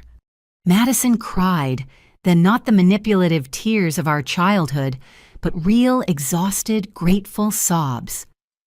I'll be better, she promised, for him. I'll learn what you learned, how to build instead of destroy, how to earn instead of take. Start by being honest with him, always, even when it's hard. Even about Harold, especially about Harold. He needs to know where he comes from, the good and bad. Eleanor's brilliance and Harold's evil. Then he can choose which legacy to embrace. A nurse brought paperwork. Under Father, Madison wrote unknown rather than Brandon's name. He doesn't deserve recognition, she explained. Abandoned us the moment things got difficult. What about financial support? I'd rather raise Elliot on my coordinator's salary than take money that comes with strings. She managed a tired smile. Besides, my boss says I might make senior coordinator by year end if I keep improving. Janet said that, apparently my campaign analysis shows promising strategic thinking once ego is removed from the equation. High praise from Janet Chen. We sat in comfortable silence watching Elliot sleep. The room that should have been filled with Harold's flowers and Patricia's posed photos instead held just us, the discarded daughters and the next generation. I'm going to tell him about you, Madison said suddenly. How you stood up to power, chose justice over comfort, saved Eleanor's company. How you gave me a chance when I deserved nothing. Tell him about Eleanor first. None of this would exist without her. I barely remember her, just fragments. Her office smelled like lavender. She kept butterscotch candies in her desk drawer. She let me sit on her lap during board meetings when I was very small. Madison's voice grew wistful. She saw me, I think, saw what Harold was making me into and tried to counter it with gentleness. She saw all of us. That was her gift. Madison shifted Elliot in her arms, wincing at the movement. Do you think she'd forgive me for becoming Harold's creature, for all the cruelty? I considered lying, offering easy absolution, but Madison had asked for honesty. I think she'd say forgiveness is earned through change. You're 26, Madison. You have decades to become someone she'd be proud of. Starting now, Madison agreed. Entry-level coordinator, single mother, reformed mean girl. It's not much of a foundation. It's better than a stolen empire built on lies. A knock interrupted us. Sherman Wallace entered carrying an enormous bouquet and a folder of documents. "Congratulations on young Elliot," he said warmly. Eleanor would be delighted to see her name carried forward. "Sherman, what are you doing here?" He set down the flowers, lavender roses, Eleanor's favorite, and opened the folder. Executing one of Eleanor's final provisions, she left instructions for any great-grandchildren born after her death, a trust fund modest but sufficient for education and basic needs. Madison's eyes widened, but Harold said she cut us all out. Harold said many things that weren't true. Eleanor believed in second chances, especially for the young. He handed Madison the papers. $50,000 for childhood expenses, then college tuition when the time comes. The only condition is that the child must be raised with integrity and compassion. "I don't deserve this," Madison whispered. "No," Sherman agreed gently, "but Elliot does." Eleanor understood that children shouldn't suffer for their parents' sins. As Madison signed the papers, I realized this was Eleanor's final chess move. Even in death, she'd provided for the innocent while ensuring accountability for the guilty. The money would give Elliot opportunities without the corruption of Harold's wealth. "There's one more thing," Sherman said, turning to me. The investigation into Eleanor's estate revealed additional assets she'd hidden from Harold. Foreign investments, art holdings, property. All legally yours through the trust. "How much?" "Approximately $30 million. Eleanor was better at Harold's games than he ever knew. She spent 20 years secretly building a parallel fortune he couldn't touch." I thought of Harold in his prison cell, knowing the mother he'd murdered had outsmarted him so thoroughly. It was almost enough to make me pity him. Almost. Use it to expand the employee ownership program, I decided. Eleanor would want the wealth she protected to benefit the people who actually build value. Sherman smiled. "I'll draw up the papers." After he left, Madison looked at me with something approaching awe. $30 million.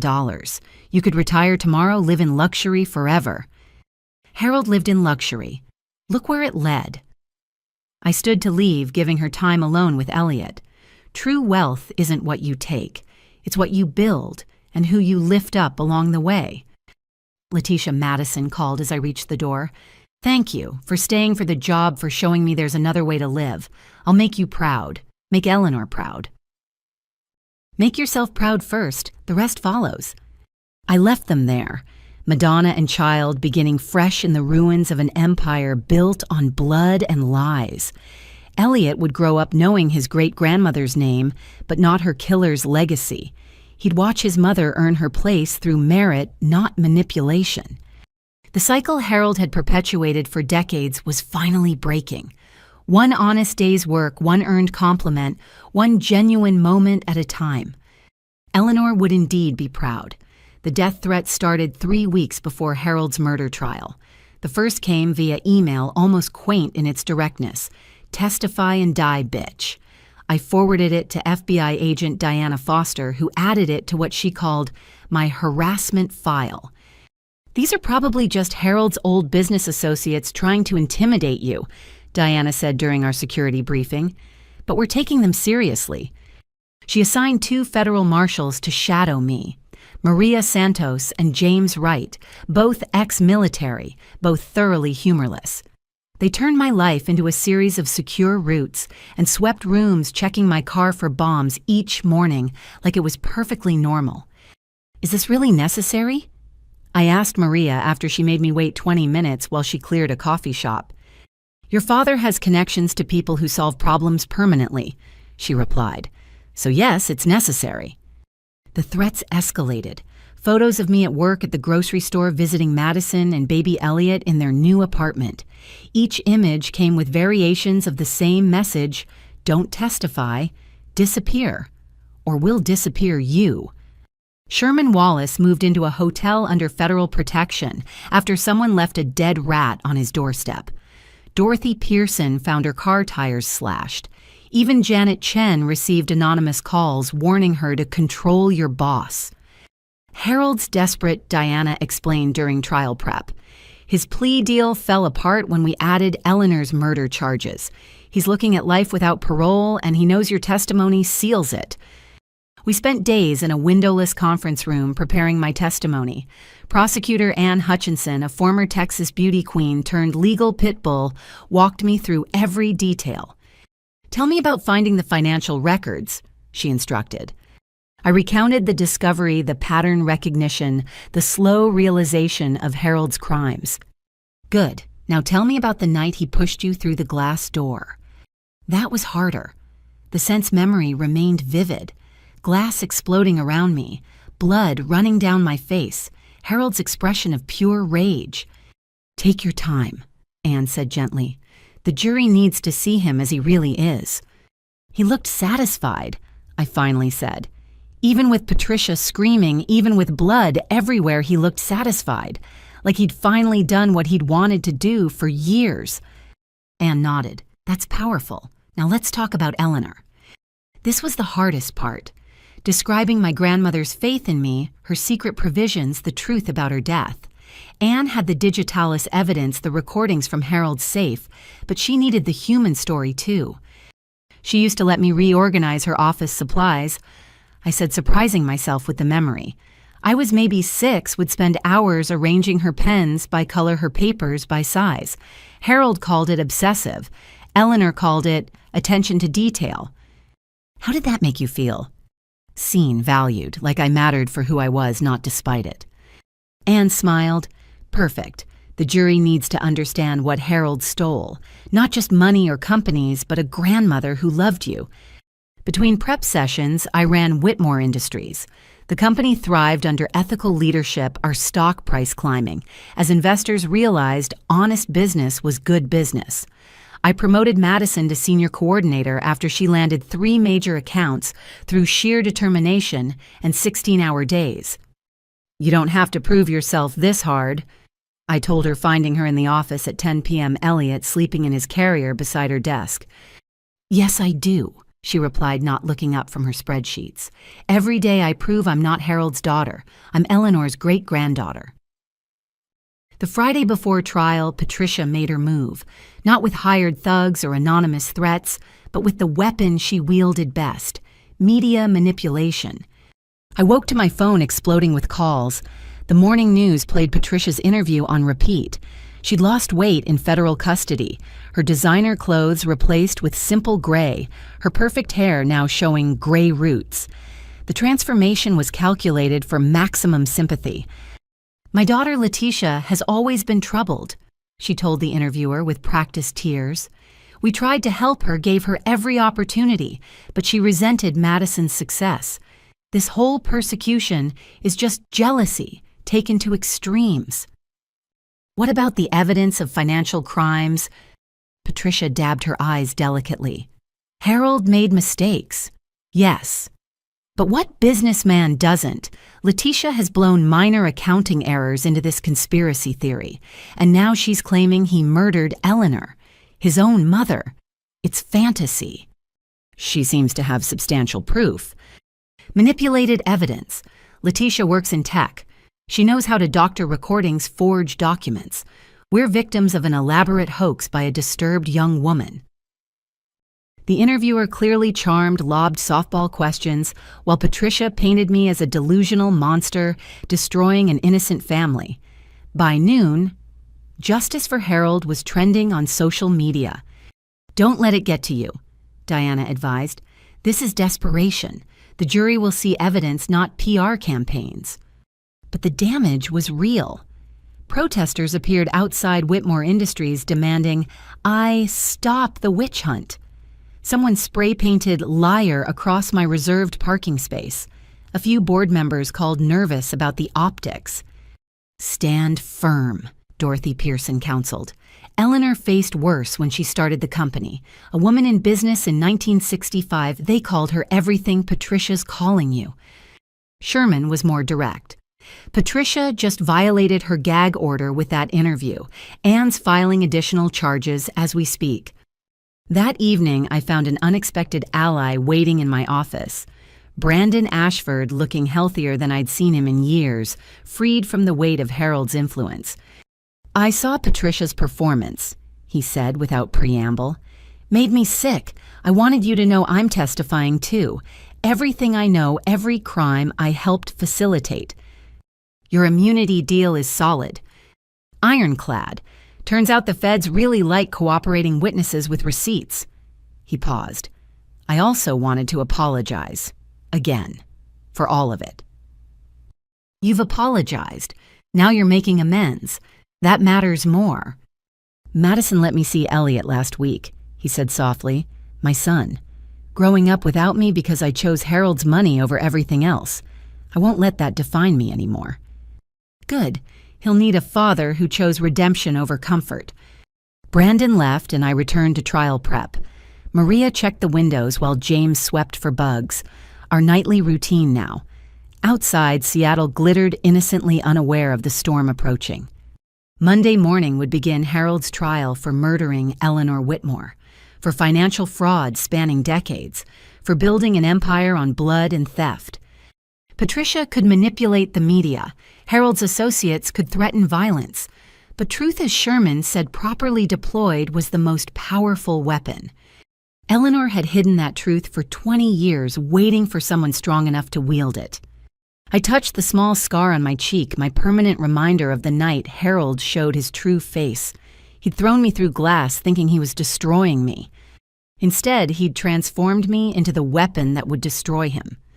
The trial couldn't come soon enough. The King County Courthouse had never seen a media circus quite like Harold Whitmore's murder trial. News vans lined the street like a presidential motorcade.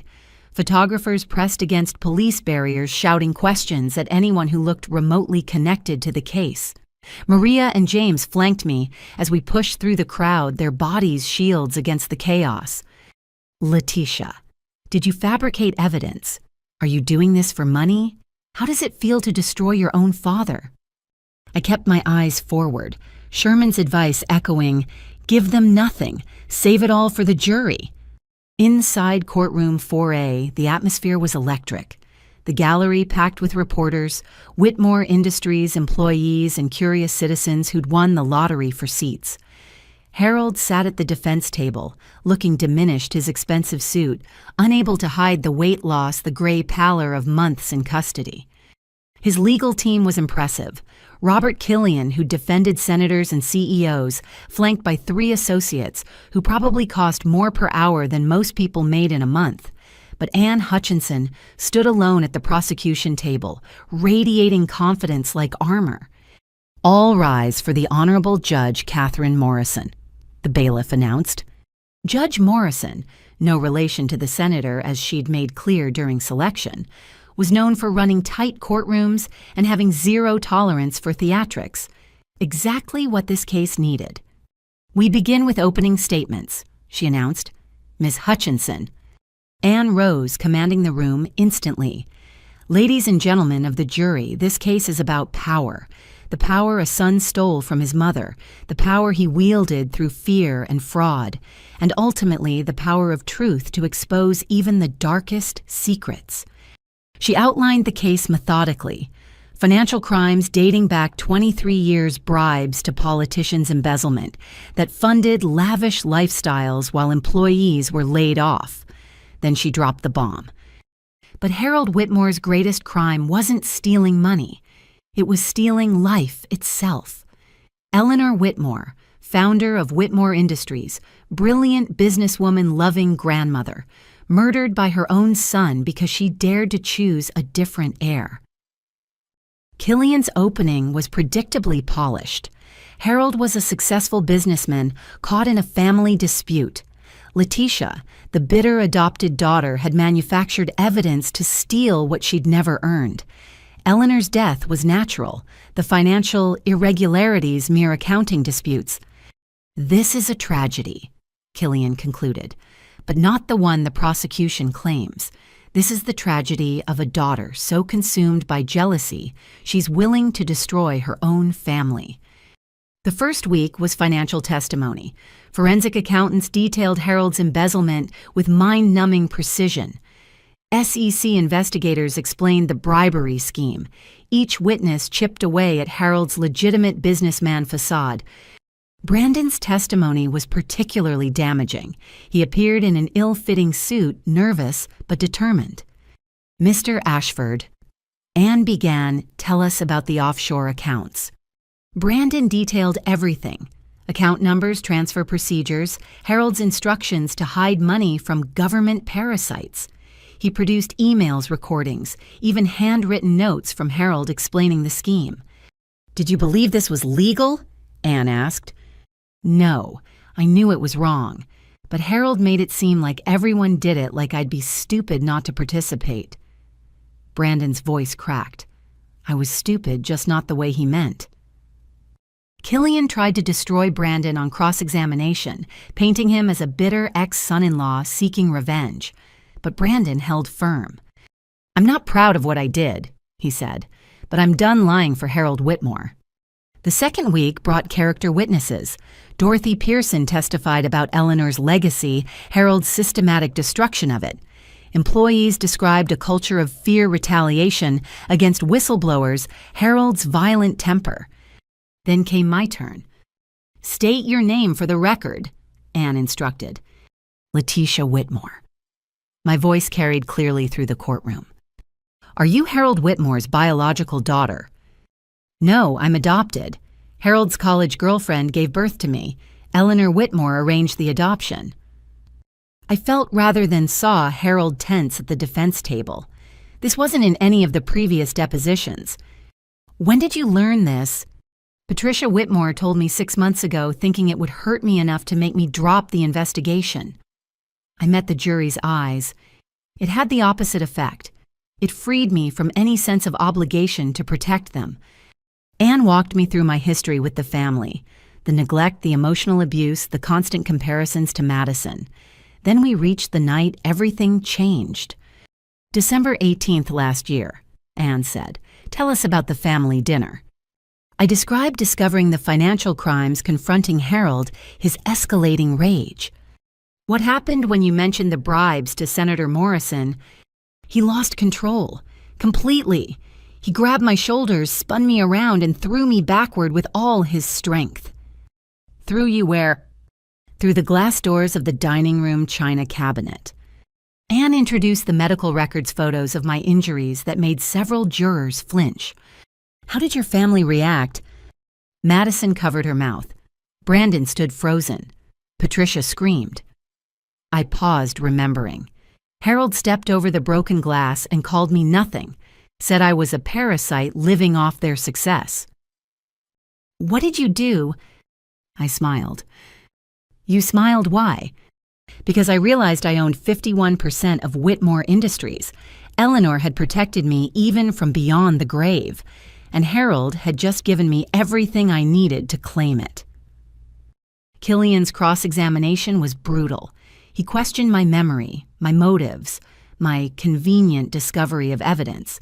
But Anne had prepared me well. "Isn't it true you resented Madison your entire life?" "I resented the unfair treatment, not Madison herself." "You were jealous of her success." "What success? Madison never worked until I hired her 6 months ago. Her only achievement was being born to parents who valued her." "You admit you hated your family." "I admit I wanted them to love me. When that proved impossible, I settled for justice." The third week brought the murder evidence. The medical examiner explained digitalis poisoning, how it mimicked heart failure in elderly patients. The toxicology report showed levels that could only be deliberate. Then Anne played the recording from Harold's hidden safe. Harold's voice filled the courtroom, younger but unmistakably his. "Eleanor won't be a problem much longer. The digitalis is untraceable if administered correctly. By next week, everything will be mine as it should have been from the start." The jury recoiled. Several looked at Harold with open disgust. But the most devastating testimony came from someone unexpected: Patricia. She entered in prison gray, her perfect composure finally cracked beyond repair. The prosecution had offered her a deal, testify truthfully, and reduce her sentence by 5 years. "Mrs. Whitmore." Anne began gently, "Were you aware of your husband's plan to poison Eleanor?" Patricia's hands shook. "Yes." The gallery erupted. Judge Morrison gavelled for order. "Tell us what you knew." Harold had been researching digitalis for weeks, said Eleanor's heart medication provided perfect cover. I told him it was too dangerous that someone would figure it out. Patricia's voice dropped. He said no one would question a 71-year-old woman having a heart attack. What happened the night Eleanor died? Harold went to her house for their weekly dinner. He came home agitated, said she'd drunk the tea but was taking too long. Patricia closed her eyes. He went back. When he returned, he said it was done. "Did you report this to anyone?" "No. I was terrified. Of Harold, of losing everything, of being implicated." She finally looked at me. "I chose security over conscience. I've regretted it every day since." Harold's expression during Patricia's testimony was something I'll never forget. Rage, betrayal, and underneath it all, fear. The empire he'd built on lies was collapsing in real time. Killian tried damage control, calling character witnesses who painted Harold as a devoted son, a business visionary. But after Patricia's testimony, it all rang hollow. Harold himself never testified. Killian probably knew putting him on the stand would be disaster. Harold's temper would destroy any sympathy they'd built. Closing arguments were predictable. Killian pushed the jealous daughter narrative, questioned the evidence's authenticity, begged for reasonable doubt. But Anne was masterful. Harold Whitmore had everything, she concluded. Wealth, power, success. But it wasn't enough because it wasn't really his. He was a parasite, his word, living off his mother's genius. And when she threatened to expose that truth by choosing a worthy heir, he killed her for it. Don't let him get away with murder because he wore an expensive suit while committing it. The jury deliberated for 6 hours. When they filed back in, none of them looked at Harold. On the charge of murder in the first degree, the foreman announced, "We find the defendant guilty." Guilty on all counts: murder, embezzlement, tax fraud, bribery, conspiracy. The list went on for minutes, each guilty another nail in Harold's coffin. Harold didn't react at first, sitting frozen as reality sank in. Then he turned, finding me in the gallery, and his mask finally shattered completely. "You destroyed everything," he screamed, lunging against his restraints. "Everything I built, you're nothing. You'll always be nothing." The bailiffs dragged him out, still screaming. His last words to me were the same as when he threw me through glass, "You're nothing." But he was wrong. I was Eleanor Whitmore's chosen heir. I was CEO of the company she'd built. I was the truth that finally caught up to his lies. Outside the courthouse, the media frenzy reached new heights. But I pushed through with Maria and James heading home to run the company Eleanor had entrusted to me. Harold got life without parole, eligible for release when he turned 105. Patricia got 10 years with the plea deal. The empire they'd murdered to steal was gone, but something better had risen from its ashes. That night, I stood in Eleanor's restored office looking at her portrait. "We'd done it, grandmother.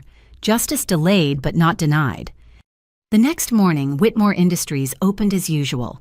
But for the first time in 23 years, it opened free of Harold's shadow. Eleanor's legacy was finally truly alive. The federal courthouse in downtown Seattle buzzed with anticipation as verdicts rolled in like dominoes. Harold's murder conviction had opened floodgates, and the justice system moved with unusual efficiency to clean up the mess he'd left behind. I sat in the gallery for Patricia's sentencing, Madison beside me with 6-month-old Elliot sleeping in her arms. Patricia looked smaller than I'd ever seen her, the designer wardrobe replaced by federal gray, the perfect hair now entirely silver. Patricia Whitmore, Judge Harrison intoned, "You have pled guilty to conspiracy to commit murder accessory after the fact and tax fraud. Do you have anything to say before sentencing?" Patricia stood slowly. "I spent 40 years living in fear. Fear of disappointing Harold, fear of losing status, fear of being nobody." Her voice was barely audible. "That fear made me complicit in murdering a good woman who showed me nothing but kindness. I deserve whatever sentence you impose." The court sentences you to 10 years federal incarceration with possibility of parole after 7. Patricia nodded, accepting her fate with more grace than she'd ever shown in freedom. As marshals led her away, she looked back at Madison and me. "Take care of each other," she said simply. Then she was gone. Madison wept quietly. Despite everything, Patricia was still her mother. I put an arm around her shoulders and she leaned into the comfort. "She made her choices," Madison whispered, "but I still wish she'd made different ones." "She has 7 years to become someone else," I offered. "People can change." "Do you believe that—" I thought about Madison herself working 60-hour weeks while raising Elliot alone, earning every promotion through merit rather than manipulation. I'm watching it happen. The following week brought Brandon's hearing. He'd cooperated, fully testified truthfully, and the prosecution honored their immunity deal. But the judge still had words for him. "Mr. Ashford, your cooperation prevented further crimes and helped secure justice. But you participated willingly in fraud that hurt thousands of employees and shareholders. Your immunity protects you from prosecution, not from consequences." Brandon stood straight, accepting the lecture. He'd moved back to Seattle, taken a job as a junior accountant at a nonprofit, and petitioned for partial custody of Elliot. The man who'd mocked me at Madison's wedding for lacking ambition now made $60,000 a year and seemed grateful for it. "I recommend community service," the judge continued. 1,000 hours teaching financial literacy in underserved communities, perhaps preventing others from making your mistakes. "I'll do it gladly, Your Honor." After court, Brandon approached us in the hallway. "Madison, could we talk about Elliot?" Madison looked at me, then nodded. "Letitia, would you mind—" I took Elliot watching his parents step aside for a difficult conversation about co-parenting and redemption. The baby stirred, opening Harold's green eyes in Eleanor's thoughtful expression. "Your family is complicated, little one," I told him, "but you'll have chances they never did." Sherman Wallace appeared at my elbow, smiling at the baby. Eleanor would have adored him. "Any word on the other cases?" Senator Morrison pled guilty to accepting bribes. 24 months minimum security. His aide got probation and community service. Sherman adjusted his glasses. "The offshore banks are cooperating fully. We've recovered nearly $30 million in stolen funds." "Return it to the employees," Harold cheated. "Retroactive bonuses, pension fund contributions, healthcare supplements." "Already drawing up the distribution plan." He paused. "There's something else. The federal prosecutor's office called. They're not pursuing charges against other board members who knew about Harold's crimes but stayed silent. Professional consequences only. Most are resigning in disgrace." "Good. They were cowards, not criminals. Let them live with that." Madison returned, eyes red but resolution firm. "Brandon gets supervised visits for now. If he stays clean, does his community service, we'll revisit in a year." "That's generous." "Elliot deserves a father if Brandon can become one worth having." She took her son back, kissing his forehead. "We all deserve second chances, just not infinite ones." Whitmore Industries, meanwhile, thrived under ethical leadership. The employee ownership program expanded. Stock prices reached record highs. We'd proved conclusively that honest business was good business. I implemented Eleanor's original vision: profit-sharing, community investment, environmental responsibility. The company that had been a monument to greed became a model for corporate citizenship. "You've exceeded even Eleanor's dreams," Dorothy Pearson told me at the quarterly board meeting. She'd be so proud. But the real validation came from unexpected sources. Employees stopped me in hallways to share how the wage increases had changed their lives. Customers wrote letters praising our ethical practices. Business schools sent requests for case studies on successful corporate transformation. One afternoon, I found Madison in Eleanor's old conference room, now converted to a lactation room for working mothers. She was feeding Elliot while reviewing marketing projections on her tablet. "Remember when you wouldn't even acknowledge me at family dinners?" she asked, without looking up. "Remember when you announced to my high school that I was too ugly for prom? God, I was horrible." She switched Elliot to the other side. Patricia called yesterday from prison. How was it? Sad. She's in therapy, finally dealing with decades of Harold's abuse. The therapist says she has complex PTSD. Madison sighed. I'm glad she's getting help, but it doesn't erase what she did. No, but understanding why might help you heal. Maybe. She burped Elliot with practiced efficiency. By the way, Janet's promoting me to marketing manager. Says my work on the Morrison Industries merger was exceptional. Because it was. You landed a $10 million account. Through actual skill, not manipulation or family connections. Do you know how good that feels? Yes, I said simply. I do. That evening I visited Harold in federal prison. I hadn't seen him since the trial, but something pulled me to face him one last time. He entered the visiting room in orange instead of Armani, looking every one of his 70 years. Come to gloat, his voice held none of its old power. Come to understand, why wasn't being Eleanor's son enough? Why did you need to own everything? Harold studied me through the reinforced glass. You really don't get it. Eleanor chose you the day you were born. Every moment after was just waiting for her to make it official. She loved you. She loved what I could have been. When I couldn't be, that she loved you instead. His shoulders slumped.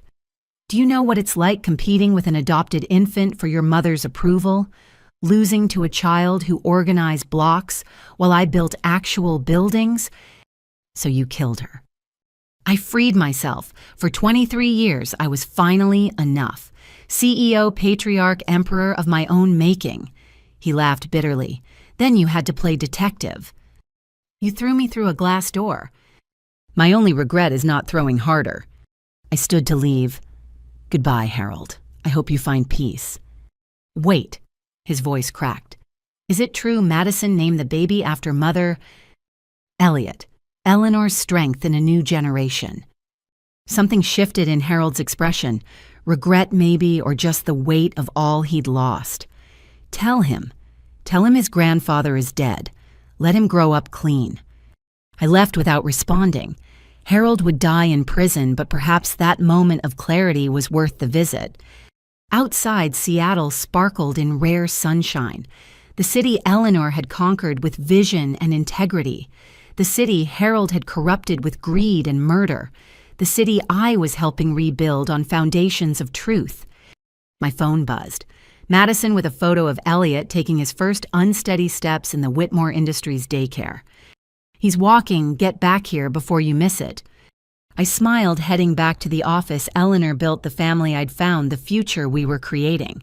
Justice had been served, not just in verdicts and sentences, but in transformation, redemption, and the triumph of merit over blood. Eleanor's legacy lived on stronger than ever, and Harold's shadow finally fully lifted. 1 year later, I stood in the renovated Whitmore Industries auditorium, addressing a crowd of employees, shareholders, and journalists.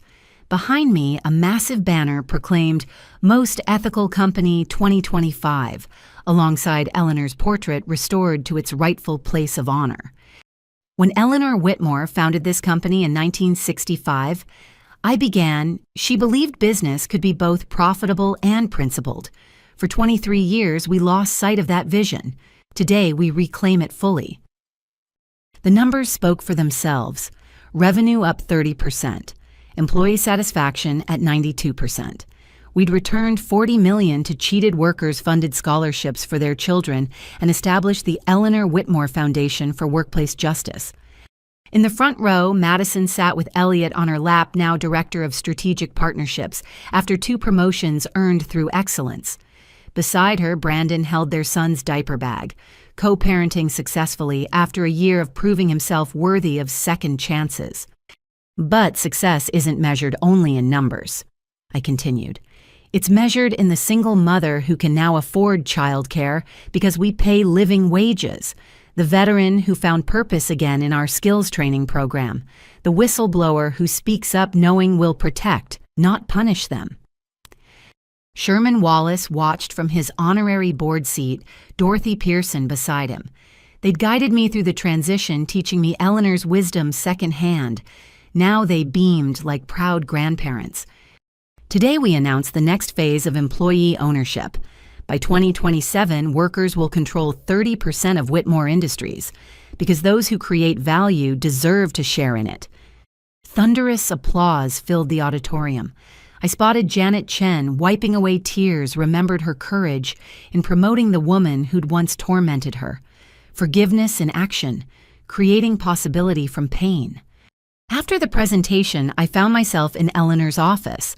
My office now, though I'd always think of it as hers. The lavender scent she'd loved still lingered, refreshed daily by flowers I kept in her memory. A knock interrupted my thoughts. An elderly woman entered, supported by a walker but radiating quiet strength. "Ms. Whitmore, I'm Sarah Mitchell. I was Eleanor's secretary from 1965 to 1990. I rose immediately, helping her to a chair. "Mrs. Mitchell, what an honor. Eleanor spoke of you in her letters. She spoke of you constantly those last years. The granddaughter who organized her pens by color, who asked why companies existed." Sarah smiled. She'd say, "Sarah, that child sees patterns others miss. She'll run this place someday." I wish I'd known her better, understood her wisdom while she lived.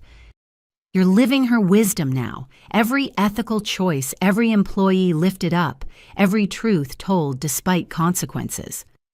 Sarah reached into her bag, withdrawing a wrapped package. "She left this with me, said to give it to you when you'd proved worthy of her legacy. I'd say that time has come." Inside was a leather journal, Eleanor's handwriting filling pages with insights, observations, and dreams for the company. The final entry, dated a week before her death, made me gasp. "My darling Letitia, if you're reading this, then you've claimed your inheritance. Not just the shares, but the responsibility they represent. I know Harold will fight you. I know the path will be brutal. But I also know your strength, which is why I chose you. You wonder why I didn't simply give you the company directly. Because merit must be earned, not gifted. Because you needed to discover your own power. Because the struggle would forge you into the leader Whitmore Industries needs. By now, Harold has likely shown his true nature. Whatever he's done, forgive him if you can. He's my son, and I failed him by loving the idea of what he could be, rather than accepting who he was. Don't make my mistake. See, people clearly love them anyway when possible, but never at the cost of truth or justice. Build the company I envisioned, where talent matters more than connections, where integrity drives decisions, where profit serves purpose rather than replacing it. Trust your patterns, my dear organizer. They'll show you the way. All my love and faith." Sarah watched me read tissues ready. She loved you fiercely, spoke of you as the daughter of her heart regardless of blood. "Did you know Harold killed her?" I suspected. The sudden illness, his eager takeover. But I had no proof, and he made clear that questions would end badly. Sarah's face hardened. "My greatest regret is staying silent." "You're speaking now. That matters." We talked for hours, Sarah sharing stories of Eleanor's early struggles, her victories, her vision for ethical capitalism before the term existed. By the time she left, I felt Eleanor's presence more strongly than ever. That evening, the foundation hosted its first gala. We'd raised $12 million for programs supporting abuse survivors, funding legal aid and counseling. I'd insisted the venue be modest, Eleanor's style of elegance without excess. Madison found me on the balcony, escaping the crowd momentarily. Elliot toddled between us, walking confidently now, Eleanor's eyes bright with curiosity. "Janet offered me the VP position," Madison said quietly, "Vice President of Marketing for Whitmore Industries. You've earned it. Revenue from your campaigns alone justifies the promotion." "I know. That's what makes it so strange. Earning things. Being valued for contributions rather than connections." She lifted Elliot, kissing his cheek. "I want him to know that feeling from birth, that achievement means something, that merit matters." "He will. We'll make sure of it." Brandon appeared in the doorway, still uncomfortable at company events, but trying. "Sorry to interrupt. Letitia, there's someone here to see you. Says she's from the Times, wants to discuss a profile piece." I returned inside to find Rachel Chen, the investigative journalist who'd broken Harold's story, now interested in its aftermath. "The rise and fall of Harold Whitmore was journalism gold," she said, "but the resurrection of Eleanor's vision. That's the story that matters. How a company built on lies became a beacon of corporate ethics. Tell Eleanor's story, not mine. She's the real hero here. Heroes need heirs. She chose wisely." As the gala continued, I moved through the crowd, no longer the invisible daughter, but visible leader. Employees approached freely, sharing ideas and concerns. Board members discussed expansion plans that prioritized workers alongside profits. The transformation was complete, yet ongoing, a living testament to Eleanor's beliefs. Near midnight, after the last guest departed, I stood again in Eleanor's office. Madison had taken Elliot home, Brandon driving them, a family healing through effort and honesty. Sherman and Dorothy had left arm in arm, their duty to Eleanor finally fulfilled through me. I opened Eleanor's journal again, reading her words about patterns and purpose. On my desk sat the latest financial reports showing record profits achieved ethically. The pattern was clear. Treating people well was good business. Revolutionary concept, apparently. My phone buzzed with a text from Madison. Elliot said his first real word tonight. Gamma for Grandma. He was looking at Eleanor's picture. The tears came then, 20 years of grief and gratitude mixing. Eleanor hadn't lived to see her legacy reclaimed, but perhaps she saw it anyway. In every employee who now owned shares in their future. In Madison learning to build rather than destroy. In Elliot carrying her name forward. In me, the granddaughter she chose over blood, honoring that choice daily. I thought about Harold in his cell, Patricia in her therapy, the empire of lies now rubble. Then I thought about what we'd built on that rubble. Something true, something worthy, something Eleanor would recognize as her own. "We did it, grandmother," I whispered to her portrait. "Your company, your values, your dream. All alive, all growing, all honoring the patterns you saw in a 5-year-old who organized pens." Tomorrow would bring new challenges. Expansion decisions, ethical dilemmas, the constant balance of profit and principle. But tonight in the office where Eleanor had built her vision and Harold had tried to bury it, I felt only gratitude. For the grandmother who saw me clearly, for the glass door that shattered my silence, for the truth that destroyed an empire of lies and birthed something better. The Whitmore legacy lived on, not Harold's corruption, but Eleanor's integrity. Merit over blood, truth over comfort, justice over complicity. And in a few hours, when Seattle's sun rose over the Sound, Whitmore Industries would open its doors to another day of proving that good business and good values weren't opposites but partners. Eleanor's greatest pattern finally complete. I stood there until dawn, watching the city wake, feeling the weight and wonder of inheritance fully claimed. Then I went home to rest, knowing that tomorrow I'd return to continue building on the foundation Eleanor laid one ethical decision at a time. The invisible daughter had become the visible leader, the stolen legacy had been reclaimed, and the company built on lies now stood firmly on truth. Eleanor Whitmore's granddaughter, chosen, challenged, and ultimately triumphant, was exactly where she belonged. I have a question for you, my friend. Have you ever had to choose between family loyalty and doing what's right? How did you find the courage to stand up for truth when everyone around you chose comfortable lies? Share your story in the comments below. I read every single one and find strength in knowing we're not alone in these struggles. If this story touched your heart or reminded you of your own journey toward justice, please hit that like button and subscribe to hear more stories of triumph over adversity. Share this with someone who needs to remember that merit matters more than blood, that truth eventually conquers lies, and that sometimes the family we choose becomes stronger than the family we're given. Thank you for listening to my story. May you find the courage to claim your own inheritance, not just of money or position, but of values, integrity, and the strength to build something worthy from the rubble of what was lost. Until we meet again in the next story, remember, you are not nothing. You are exactly who you choose to become.